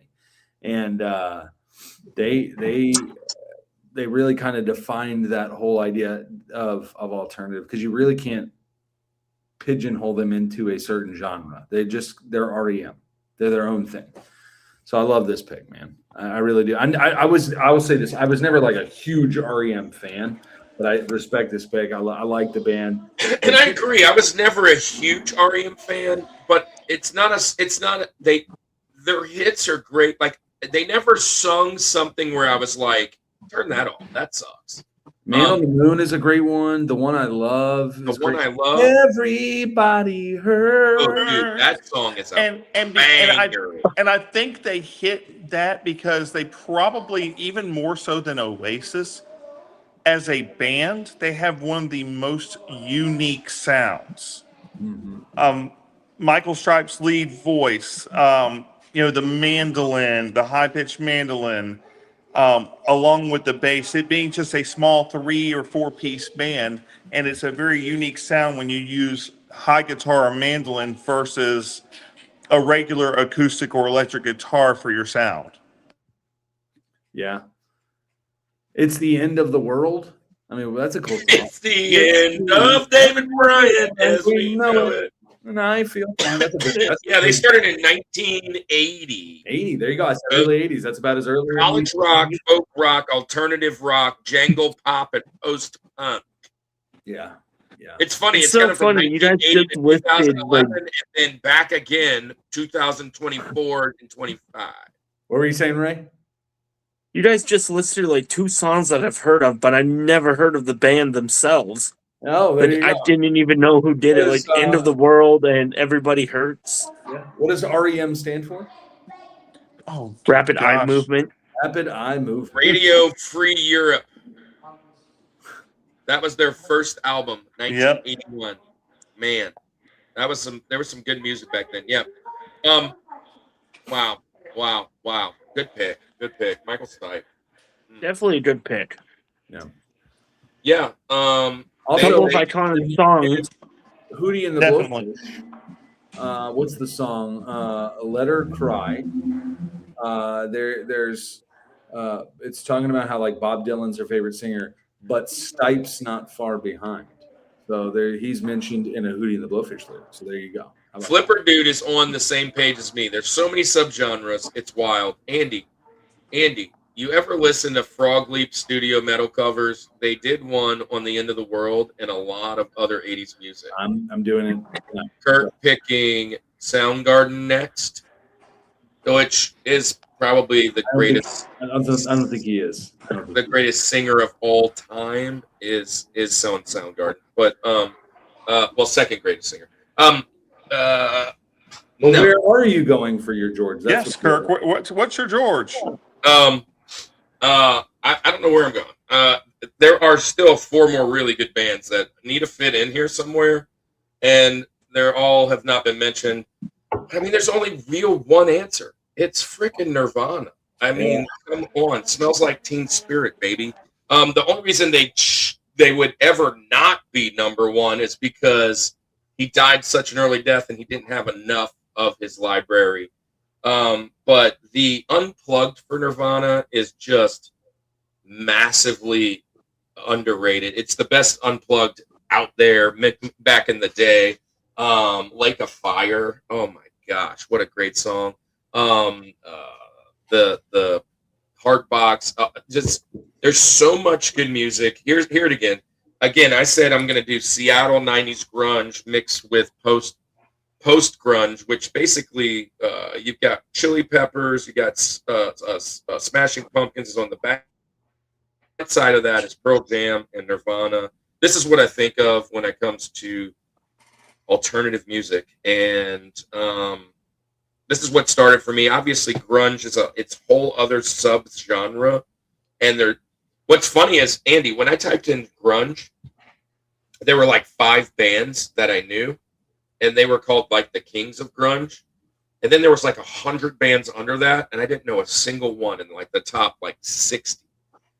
Because after those 5 bands, it jumped in the mid 90s to that pop, more of a pop sound, like say Smashing Pumpkins, Red Hot Chili Peppers, and all that started to go and ramp up. So yeah, Nirvana's it, man. It has got to be it. It was the only one on my right. So when the alternative part was mentioned, I was like, okay, I'm gonna make sure grunge lands in this. And then I was thinking, I'm not gonna pick any grunge because we'll probably do grunge. And then after I realized there were only really 5 albums out there that I would want to do, I don't know that I'm ever gonna do grunge. I don't think it's a good idea. I don't like anybody past those 5. So I was like, yeah, I'm gonna put some of those in here today. So there it goes, grunge. And let's see, that and my George, Alice in Chains were the best unplugged. Alice in Chains Unplugged is really close. It absolutely is. Hey, Andy, you ever heard that band Alice in Chains? Never heard of Alice in Chains. Inside joke. Nirvana killed the 80s hair bands. Yes, they did. And it is wildly, hey, by the way, David, it is wildly said that Kurt Cobain shouts out that REM, Michael Stipe, was one of their biggest inspirations to the alternative movement. So yeah, there goes that. So Nirvana. Couple things. You took a Benjamin. You took my 5 away. I had a feeling it was going to be gone. I had a feeling. But second thing, it was mentioned up there. They did reopen the case, and I think I heard that It was murder. It's ruled a homicide now. It is. So I saw that. Interesting that and that I think it was on Hulu documentary on that. Dude, that was a good documentary. It was fascinating. Oh my gosh. When they're like up in the what's up, Mariana? Welcome in, bud. Mariana was a student of mine. He's now off in the middle school. Mariana, tell everybody hello for me, man. Thanks for being here, Hey, buddy. Mariano. Yeah. Rivera? Dude, that would be sweet. Now, David and Ray, you two tell me about Nirvana now. Any thoughts on Nirvana? I haven't really listened to Nirvana in a long time, so I don't really remember any of their songs, but they are definitely really iconic. And if my memory serves me, I believe they started, or like they formed close to where I'm at. Where are you from? The Seattle area? Yeah, I'm in the greater Seattle area. I'm actually north of Seattle. So Yeah, did there's Pearl Seattle. Jam too. I mean, that's where the grunge started, dude. I was right there in that Seattle area. Yeah, because Sorry, I know, okay. Kirk, you've mentioned Seattle music a lot. So Yeah. I mean, that's where grunge started. I mean, that's kind of the hub. So I think "Smells Like Teen Spirit" is the first guitar riff people learn. Oh yeah, absolutely. Hey Anna, welcome in. Hello, and low key middle school is bad. Yeah, I'm sorry, buddy. I told y'all that.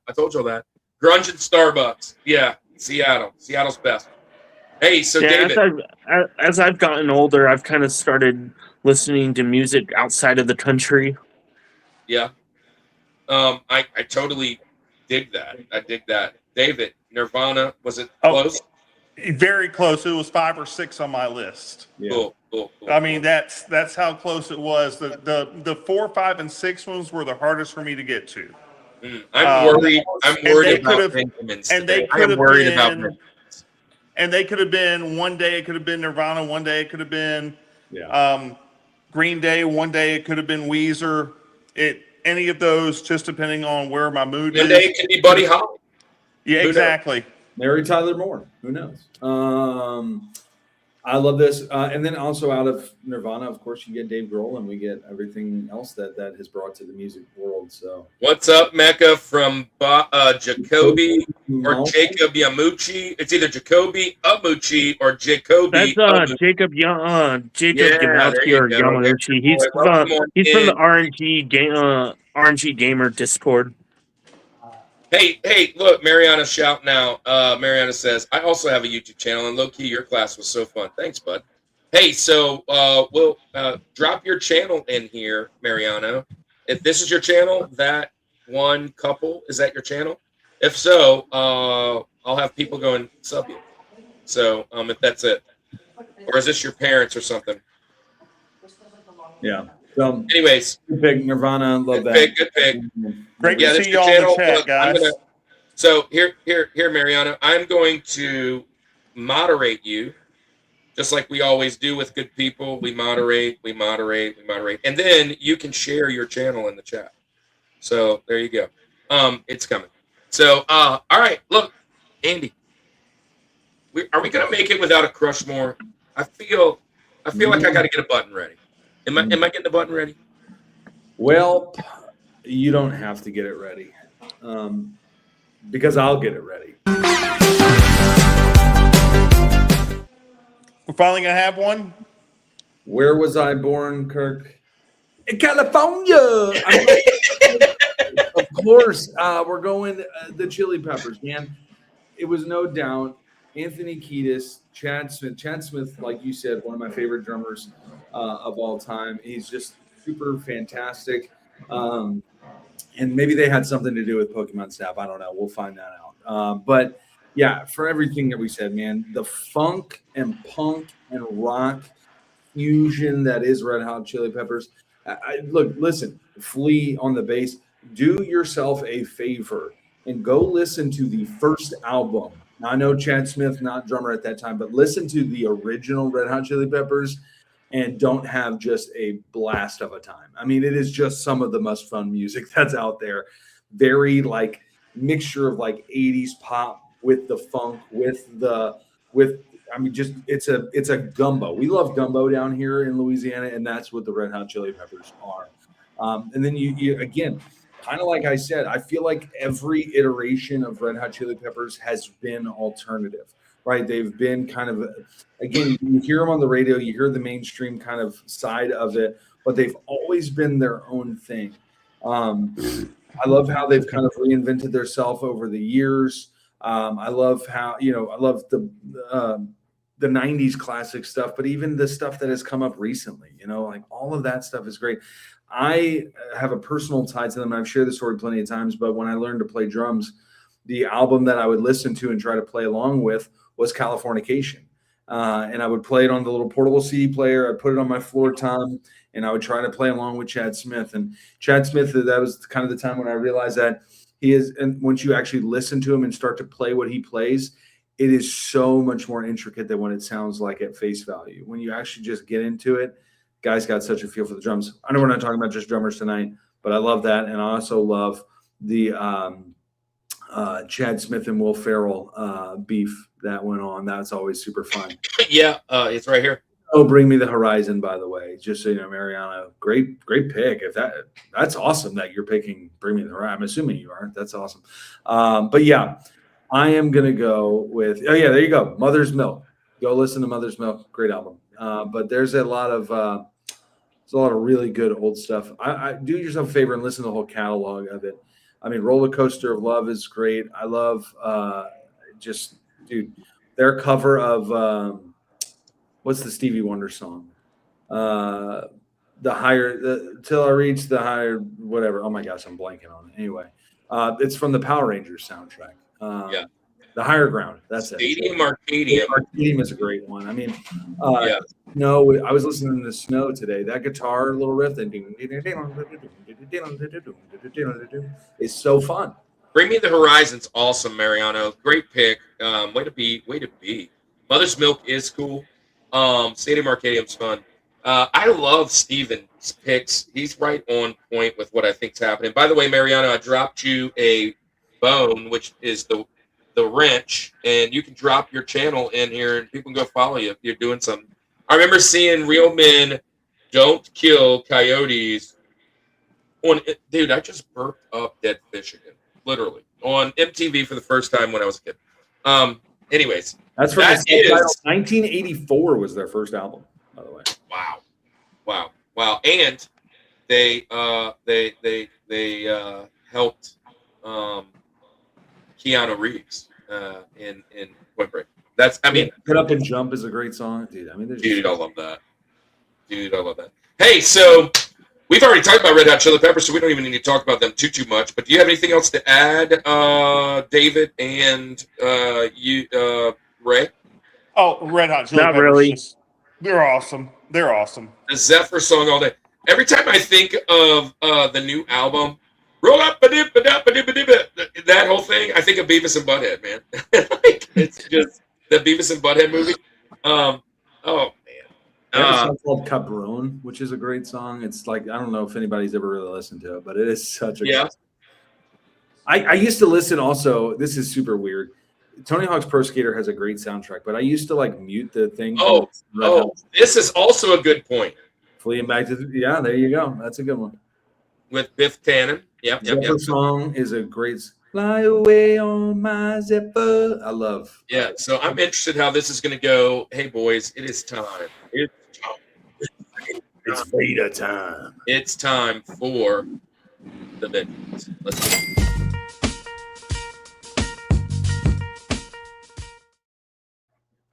So all about the Benjamins is a way to get our honorable mentions in, and the way to get our honorable mentions in is through All About the Benjamins, and that basically is we're going to play a fun little game. We're going to do a draft style. That's one of the things on our spin wheel is drafting against each other. It's kind of like a Benjamins game. But so if you come and see us at Augusta Video Game Expo or one of the other ones, you can spin it. We can go back and forth with a little draft. But you're first, Ray, and then so it's the same order. It's going to be Ray, David, me, and then Andy. But in the second round, it's backwards. It's Andy, me, David, Ray, and then Ray. You know how we're doing it. So snake draft, and it's coming back. So Ray, that means you get first pick and last pick. Here's the cool thing. And I don't know that you will because of some of the picks that you've made, but we cannot pick anything that's already been picked. And once something is picked, it's off the board. So, that drum battle is pretty legit. So you have what is the one that just missed your mountain? The reason we call it Benjamin Franklin's is because Benjamin Franklin was widely considered the fifth guy on the mountain, and he didn't get it, so he just missed the mountain. So what missed your mountain? Say that again. Benjamin Franklin, they thought he was going to be the fifth guy on the Mount Rushmore. So 1, 2, 3, 4, 5, but he didn't get on it, which means he was kind of an honorable mention of the mountain. So what just missed your mountain? Well, my first honorable mention is another oddball pick. It's another Japanese band called Alexandros. Sirs, I haven't. And since I'm a huge fan of Gundam, and they did a theme song for one of the recent Gundam series that is part of like the main timeline. And there's actually a meme attached to that song, which is pretty funny. It's a meme of a guy with a pumpkin on his head dancing in a graveyard. Dude, I am excited about this this Spotify playlist that we're gonna have, so I can hear some of this stuff. Dude, that's gonna be awesome. Awesome. Send me that meme, Becca. Send me the meme. Hey, Mariano asked if I played Rayman Origins. I haven't played Origins, but I have played several Rayman games. I was looking this up to make sure I hadn't played it. It's on the Wii. It's on Xbox 360. I haven't played this one, but it's on the PlayStation Vita. It's on the PlayStation 3. Yeah, I've played several of these. I haven't played Origins. On the 3DS as well.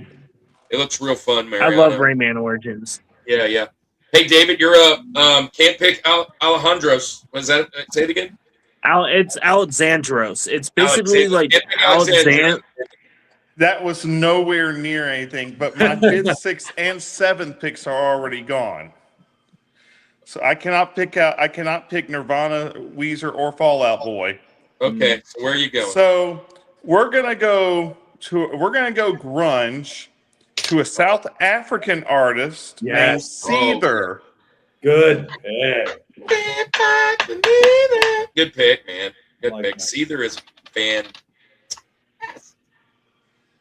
But there's still 2 more really good grunge bands, and you left both of them out there. Hopefully they're gone before I get my next pick. That means Andy's taking one of them. But I'm going to take... again, look. Hold on. Let me see. I'm going Soundgarden. I'm going Chris Cornell. I mean, Black Hole Sun. I'm going... dude, he's literally... probably the best voice in music ever. If you haven't heard the cover of Sinead O'Connor, if you haven't heard that, what are we doing? And so then not only was he amazing in that, but he had 2 other amazing bands, dude. Chris, and also another guy that died way too soon. So another tormented soul that just it's ridiculous. Soundgarden.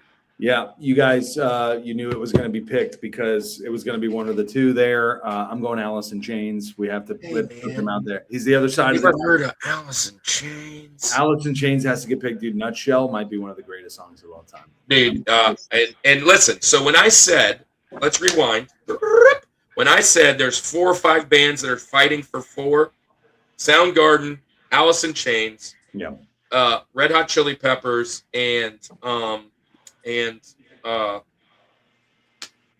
gosh, I've drawn a blank of what I even picked. Smashing Pumpkins.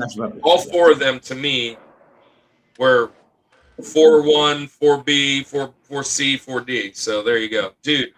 When I want to chill, I turn a nutshell. Yeah, dude. Alice in Chains. There's this channel, and there's this Instagram page that I've like scrolled across randomly, and it's like 10 out of 10 bleed out spot or whatever, and it's always like a guy like crawling up to the top of a mountain, and Nutshell plays over every one of his videos, and it just shows like a great view.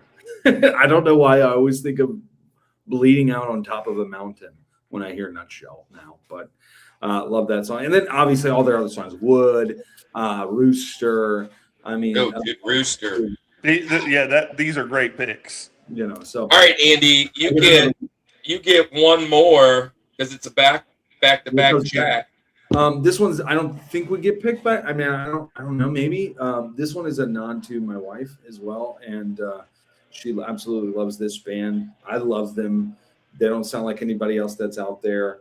Are they new metal? Are they rock? Are they soft rock? Are they rap? Are they? I don't know what they are, but I'm going with Incubus. Dude, that was on Aaron's. Incubus is an Mr. Brown's pick was Incubus. Hey man, dude, I am ecstatic. I missed out of my top 7. I've only missed one. Okay, and that was Alice in Chains. Alice in Chains, man. Hey, so my next pick, 100,000,000% is Stone Temple Pilots. Freaking The Crow, man. The Crow soundtrack, dude. Freaking. Oh, look, here's one, Andy. We actually talked about this. This band, to me, is polarizing. You don't love them. I only like the one hit. You like the song. Andy tells me they have way more than one hit, but I only like the one hit. It's just polarizing. One hit. I mean, they've got like 3. But that one hit is a banger. It's so good. All right, Incubus, good pick. But yeah, I'm going Stone Temple Pilots. Interstate Love Song is awesome. I saw him with. Here's a good one. Obviously, Dave Matthews was there every time. That's a funny thing where Dave Matthews never sung a song where he needs to dance. No song's worth doing this. But Dave Matthews was always at the come on, Andy, help me out. The what's the fest? Jazz Fest. He was always at Jazz Fest for whatever reason. And I went to Jazz Fest, and it was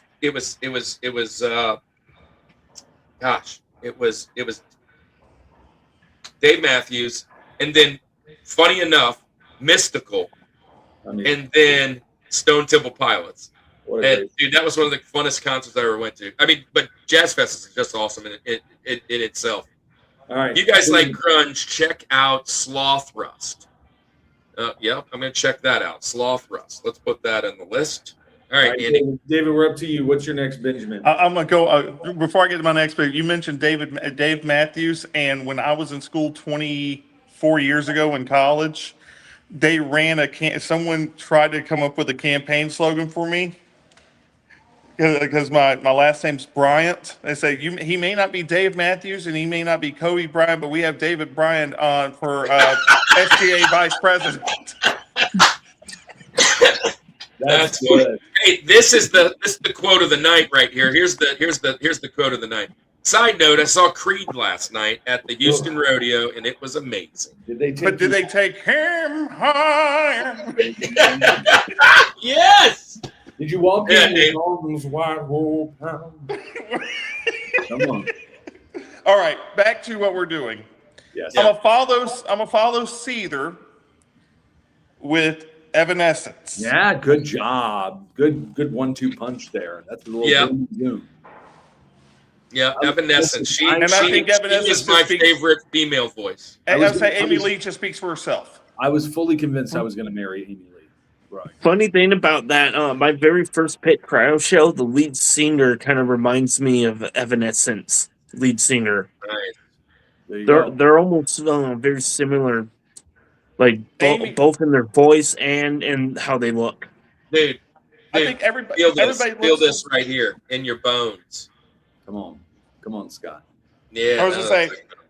One of the things I would say about Amy Lee, about Evanescence, is that everybody looks at Evanescence as the emo pop, the emo rock band, but nobody talks about the clear and almost great soprano voice that Amy Lee actually has. Oh yeah. If nobody is my name, then yes, I'm saying that because dude, her voice is amazing. It's one of my favorites. That song definitely. That song, what's the My Immortal, is just crazy good. Crazy good. Anyway, great pick. I love that. Evanescence. All right, Ray, you get back-to-back picks now. You get two picks here. Well, to get this off the board, my next pick is going to be Paramore. Andy, I know you're happy about that one. There's a reason it's not mentioned tonight, but that's why. But I fully support this pick. One of my daughter's I like favorites. Haley Williams' voice. Oh, She's a beautiful singer. Oh, absolutely. Yeah. And job. then And then another pick. I'd say my next pick kind of go bouncing off of one of my earlier picks with Fall Out Boy. Go with one of the bands that's closely related to them. That's Panic at the Disco. Oh, okay. Wow. Yeah, they discovered That was actually my next pick. I never could get into Panic at the Disco. Yeah, there's a few songs that I like. It's I like 9 in the Afternoon. That is a great song. there are some tough songs to get into, but they do have good voices and good music. Oh, look, I don't doubt Brandon Urie. Well, it was Brendan Urie, and then he kind of became a solo thing, keeping the same name until he finally just decided to give up the career to focus on family. His song in Frozen 2 is the reason why I believe Frozen 2 is a better movie than Frozen 1. And Just for the song alone. Into the Unknown. Into the Unknown is like Yeah, his vocals on that song. I almost said vocals. Voicals. But his vocals on that Don't song say is pretty good. yeah, that's a good pick. Those are two good picks right there. Of course, That's two bangers. I'm digging the Paramount. All right. So we're in the third round. David. I'm gonna go down. I was gonna pick another emo group, and I'm gonna go to something else here. I'm surprised no one has mentioned Coldplay. Good pick. Nice pick. Nice pick. It's on my list. Yeah, To me is like the YouTube pick. They're very YouTube.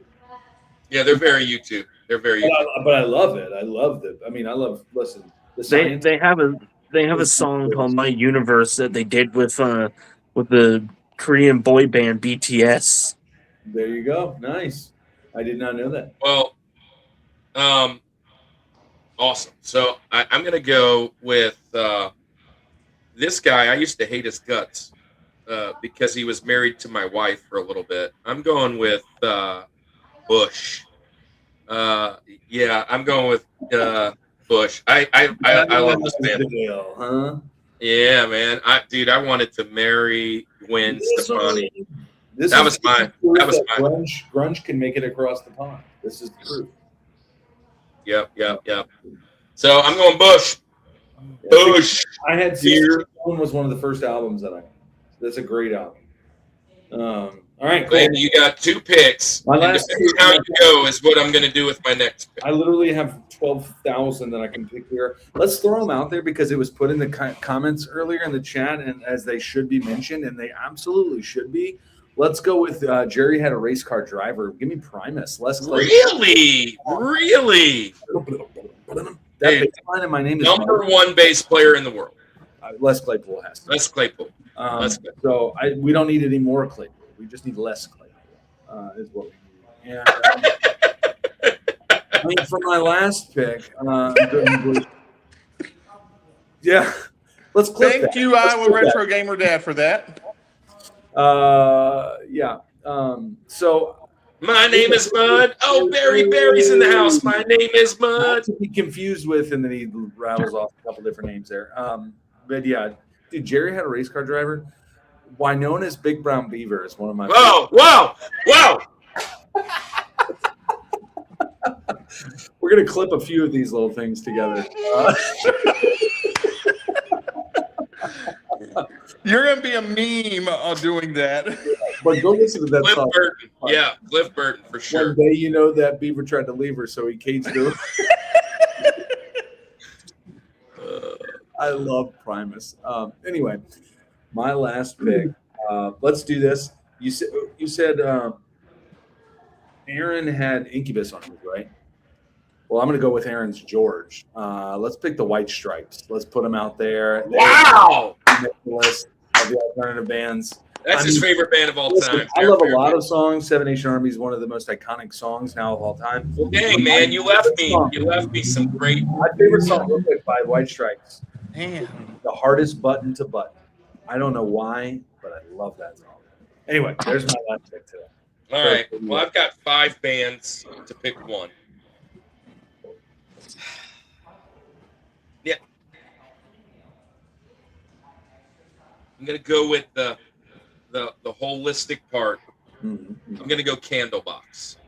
Okay, wow. I didn't think we would go there, but that's a great pick. Gonna go Candlebox. Great band. Great band. But I'll never made a way out now, baby. I love Candlebox. Great pick. All right. David, your last pick. I could go emo. I could go older rock. I could go 90s or 2000s. You should go emo. Emo? I mean, if I had to pick, I think you should. Well, if we go emo, it has to be one of my daughter's other favorite bands. We've already mentioned Panic at the Disco and Fall Out Boy. And, now we're going to mention My Chemical Romance. That is why I love you, David. That is wild that we're mentioning Nirvana and My Chemical Romance in the same show. This is a great pick. And I had 3 others that I could go with. And one right there, Iowa, was one of the 4 I was about to pick. I'm glad you didn't pick them. Ironically, their name sucks, right? They suck live. I mean, they were not good live. If you're named live, be good live. Was the auto tuner off, Andy? Well, I will say it's probably because of the bill they were on. They played with Collective Soul. Well, that was one of the 4 left. And Collective Soul is fantastic. That's 3 of the 4. There's one more. Can we name out the 4th one? Yeah. All right. So, Ray, you get the final pick of the entire draft. Last Benjamin, what we got? Well, this one almost was my George until I remembered Karma from Tales of the Abyss. So this is a band that is contracted under Fueled by Ramen, which was founded by Pete Wentz of Fall Out Boy. This is another Japanese rock band called One OK Rock. Okay. I did not realize that. That is awesome. What a great show. And if you guys are a fan of Sonic the Hedgehog, they did one of the theme songs for Sonic Frontiers. Okay, nice. All right. Nice. Bringing in the factoids. I love it. I love it. Speaking of factoids. Oh. I've got 3 great bands here that didn't even make the cut. That's sad. Well, I've got plenty. I got 50 about 1,000 right here. I'm glad Iowa. These are just on my there. What y'all don't know is I'm texting Iowa to say, hey, say this band for me real quick. So, no, I'm not doing that. But he is saying all of them. There is one other one that, man, they're probably going to go on my underrated. So I'm going to hold off to them. They're going to probably be in my underrated. Okay. We got a lot. Yeah, because I told you they had 2. Andy, I told you I had 2 alternative bands that had. Veteran move in the chat. Wait, now, Andy. That's a chat. Andy. See, when I said, depending on how you go is where I go, and I decided not to pick that one because I thought you would pick that one, and then I was reminded that you want to do a different band throughout, and I know that's coming up later in the year because that's your favorite band of all time, next to Kiss. So, and Paramore. So if you hadn't mentioned either one of those tonight, then there's a reason. Yeah, there's reasons for everything. And the reason is you. All American Rejects, that's a good pick. Here. No, I'm gonna save mine for underrated. It's definitely going in underrated. All right. So with that being said, hey, we're gonna try a new segment. Back in the day, we used to, instead of doing all about the Benjamins, we would do different segments each week. We wouldn't do Benjamins every week. And that's a good one. That's a good one. That wasn't even on my radar but that's more 2000s again. And I stopped at about 2000. Yeah. Huba's great. What you got ready? That one might go underrated too. Huba could go underrated for Huba's sure. Tank.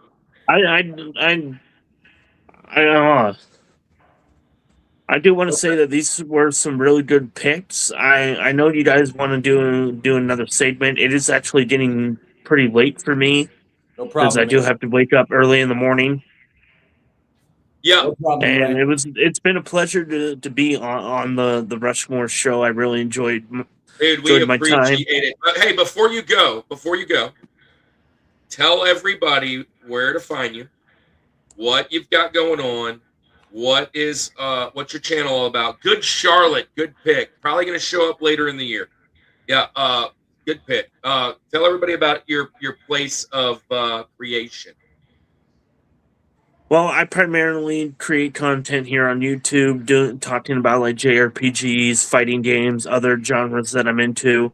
I am going to be working on a video for the Rayman series coming out this weekend. Where's Mariano? He needs to come watch. And I also do post on Instagram, but that's more of a private account where I share my hobbies.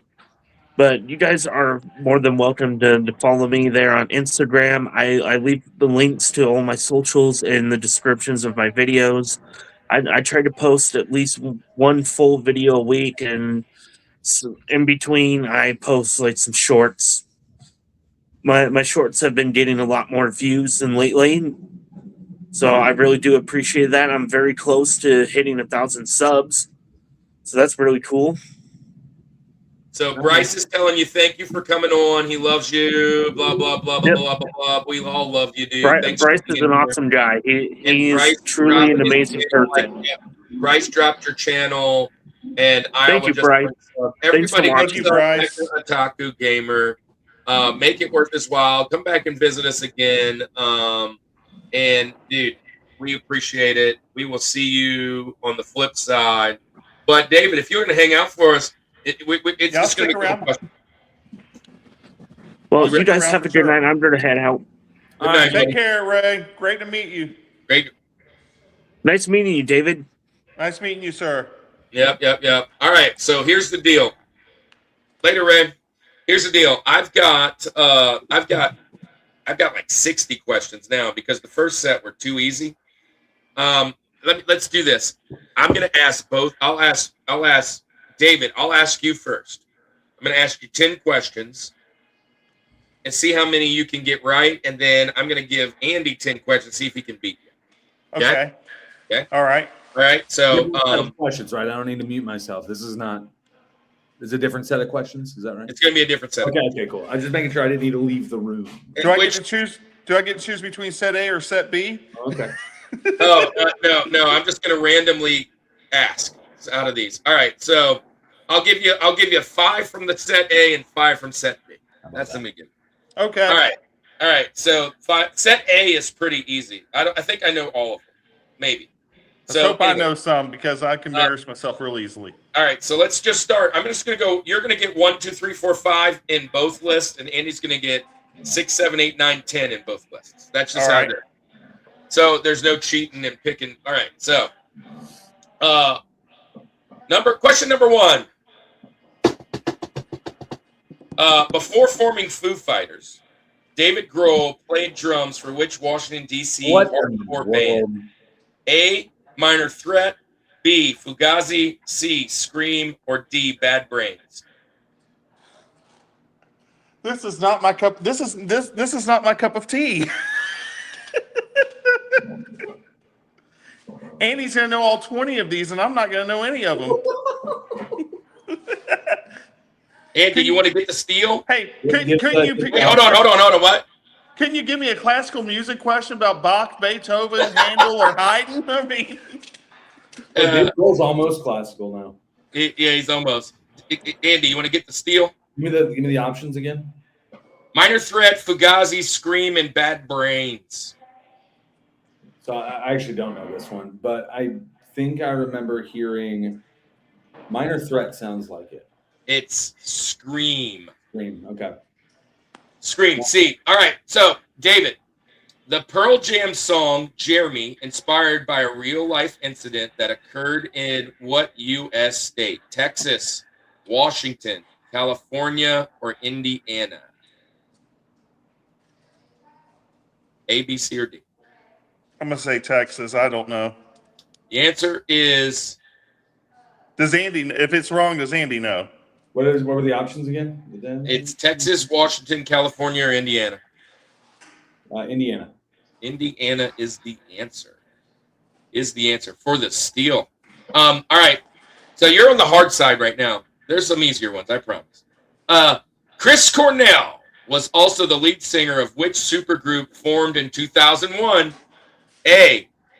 Temple of the Dog. B. Velvet Revolver. C. Audio Slave. And D. Mad Season.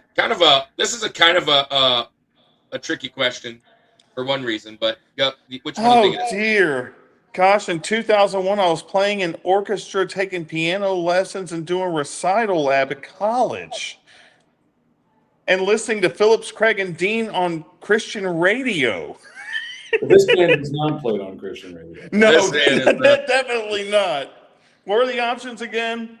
Temple of the Dog, Velvet Revolver, Audio Slave, or Mad Season. I'm going to go with Audio Slave. I'll take C. Audio Slave for the win. He also was in Temple of the Dog. I got one. He was also Temple of the Dog, but that was in a different year. That's why it was kind of a tricky question there. All right, so which Smashing Pumpkins guitarist left the band during Melancholy Tour due to drug issues? James Iha, Jeff Schrader, Billy Corgan, or Jimmy Chamberlain? What are the options again? James, Jeff, Billy, or Jimmy? Was it Jeff? I don't think it was Billy. Well, I hope it's not Billy, but exactly. It is not Jeff. Andy, do you know? James. It was Jimmy Chamberlain. Well, he goes by James. Well, there's two James. There's James Iha, and there's Jimmy Chamberlain. So he was a James too, probably.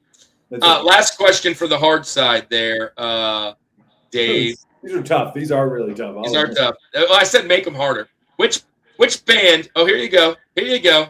I hope you know this one. I hope I know it too. But again, some of this is Which not my band wheelhouse. recorded the 1996 song Popular? Was it A, Harvey Danger, B, Not a Surf, C, Cake, or D, The Toadies? What was the song title? What was the song Popular. Popular.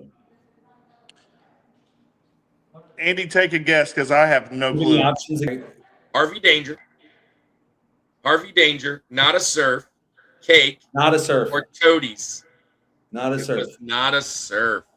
Not Yeah. a Surf. All right, let me give you the easy ones now. All right. Scrolling back. Some of these may not be easy for me. Yeah, definitely Not a Surf. Definitely Not a Surf. All right. Which band released the landmark grunge album Nevermind in 1991?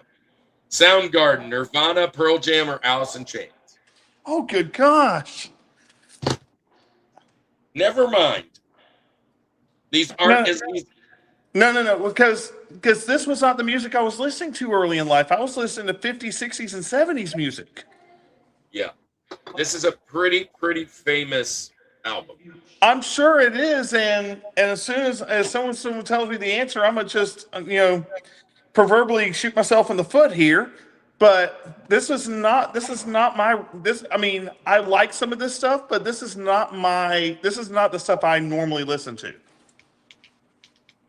What are the choices again? Is it Nirvana? Nirvana. Winner. Give him the credit. Don't give it to me. I'm just gonna. All right. Who was the lead singer of Pearl Jam? Eddie Vedder, Scott Weiland, Chris Cornell, or Lane Staley?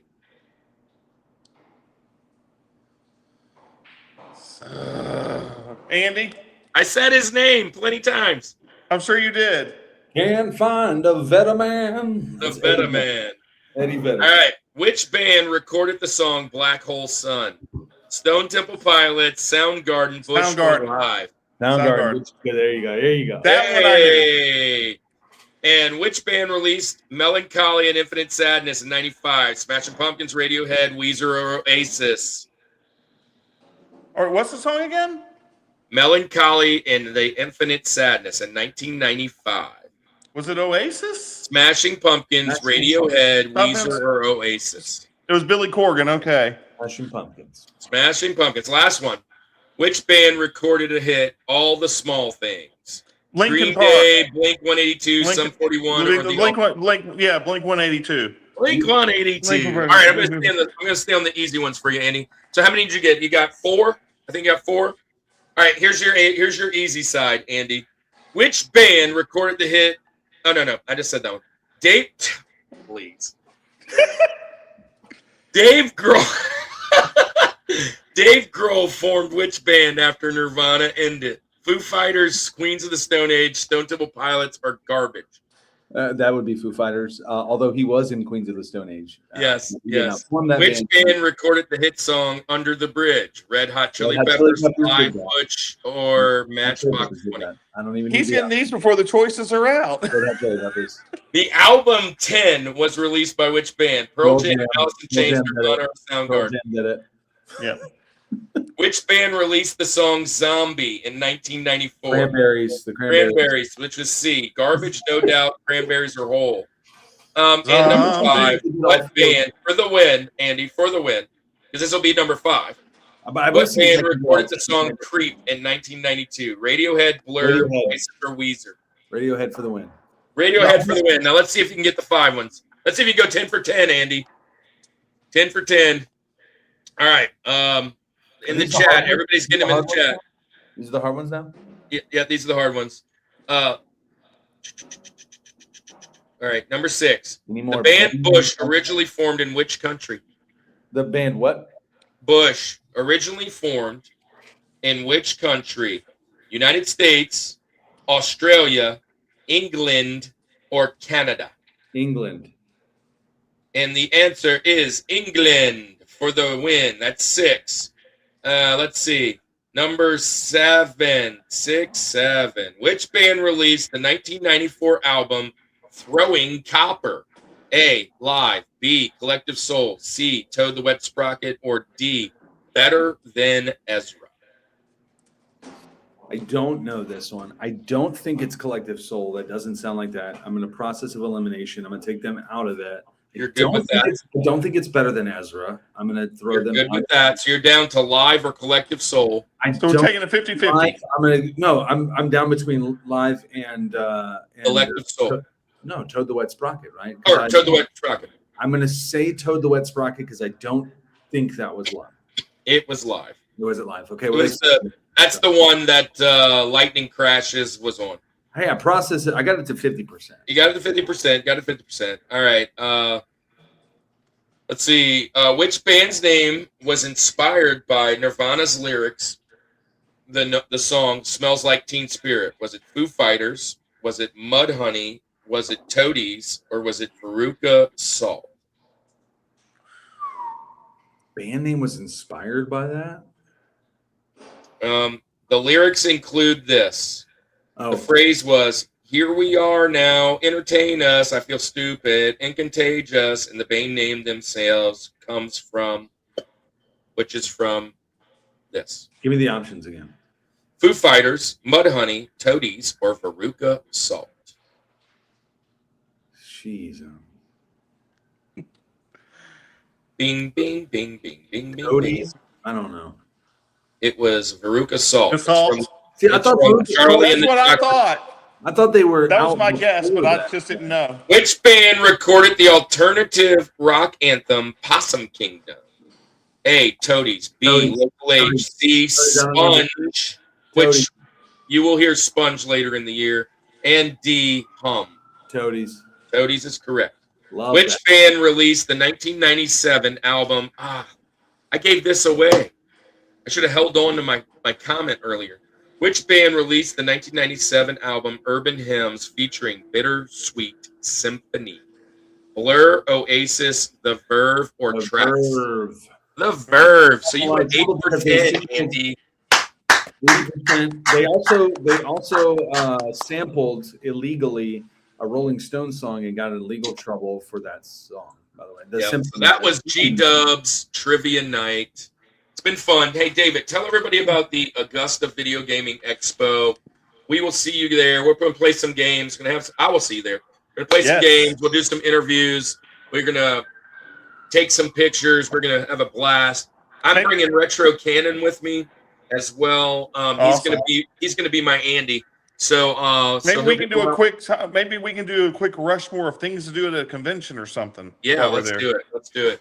Tell everybody about the con and Sure. let's go home. Well, we're Augusta Video Gaming Exposition. We are in our second year. We've increased our space by about 3 times. We're now going to have panels this year, along with some arcade tournaments and free arcade and console play. We also have a lot of special guests. Earlier, we talked about Michael Thomason and Paul Niemeyer. Kirk's going to be there with the Rushmore show. Obviously, he's going to be doing some stuff. Wasram, who was on earlier, is going to be there as well.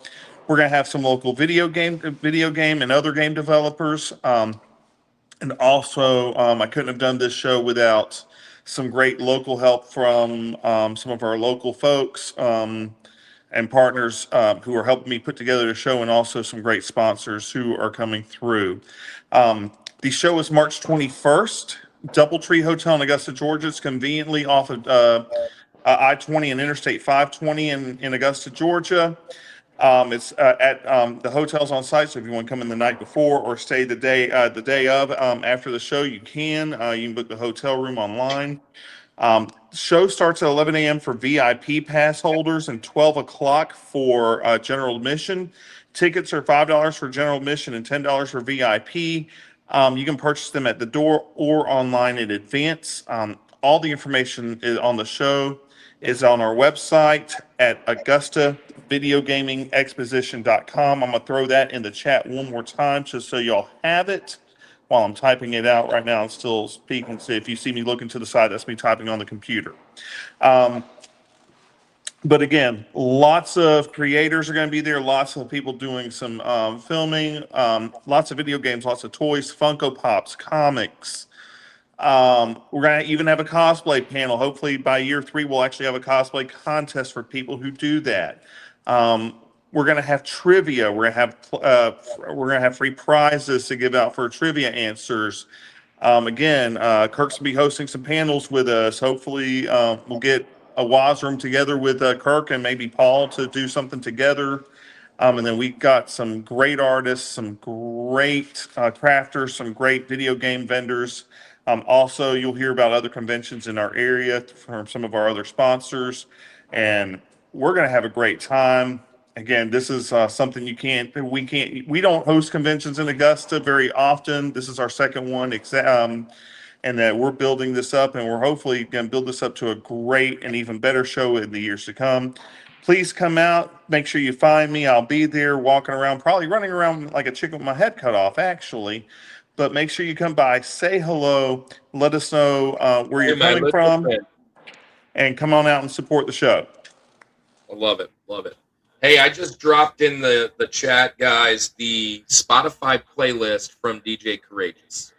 Nice. So some of those songs are in there. If you guys want to jump in that. Hey, so just want to tell everybody good night. It's almost that 3-hour mark. We're hitting that Joe Rogan status. But a couple things. It is a Saturday, so it's not a Sunday show. So I won't be doing an official Nerd in the Word. But I will have a Nerd in the Word that weekend over my channel that you guys can check out. And I will base it off of Augusta Video Gaming Expo's, their themes and everything going on. So you'll be able to see me at least here online doing that. And we're excited. Andy is still up in the air if he can make it or not. And hopefully he can, because we have a good time together. Yes. But I will have Retro Cannon down there, and I can't wait to see Destination Switch, which is Video Game Votary, Marcus. Can't wait to see Bryce. Can't wait to see a Wasroom. Double Make Games, RJC Media. Double Make Games 2 weeks they're going to be my there. channel not long ago. They're going to be on. There's Retro Wolf. Can't wait to see those guys. Yeah, Retro Wolf's really cool. We'll do some interviews with those guys. They've all been on our show before. And it's going to be a fun time. Kevin, Andy, he says that he's going to send us a message in a minute. Can't wait. But let's get out of here and go home. David, don't go nowhere. Let's talk in the background. Sure. Real quick before you head out. Andy, tell everybody good night. Well, it's been fun Ray, if you're still out there watching or anything, man, thank you for hopping on. David, always a pleasure to have you on. Thank you for having me again. About all of this, music talk that we're going to be doing over the next several weeks. So you guys have a great night. Thanks for hopping on. Isaac, man, I wanted to say earlier that you love having you. Dude, I want you. We've got you on that second to last week of movies. I'm going to be reaching out to you in a second, okay? Pokemon has picked their spot, so I think we got where you need to be if you're okay with it. And then, Religious Fanboy's going to be on soon too. Steven, we'd love to have you back on, man. If you want to be, man, we'd love to have you back on. Flipper dude, so awesome, and we can't wait to see you guys. Andy. Well, let's say goodnight like we always do. This is the Rushmore Show, where it's all about your top 4 and nothing more.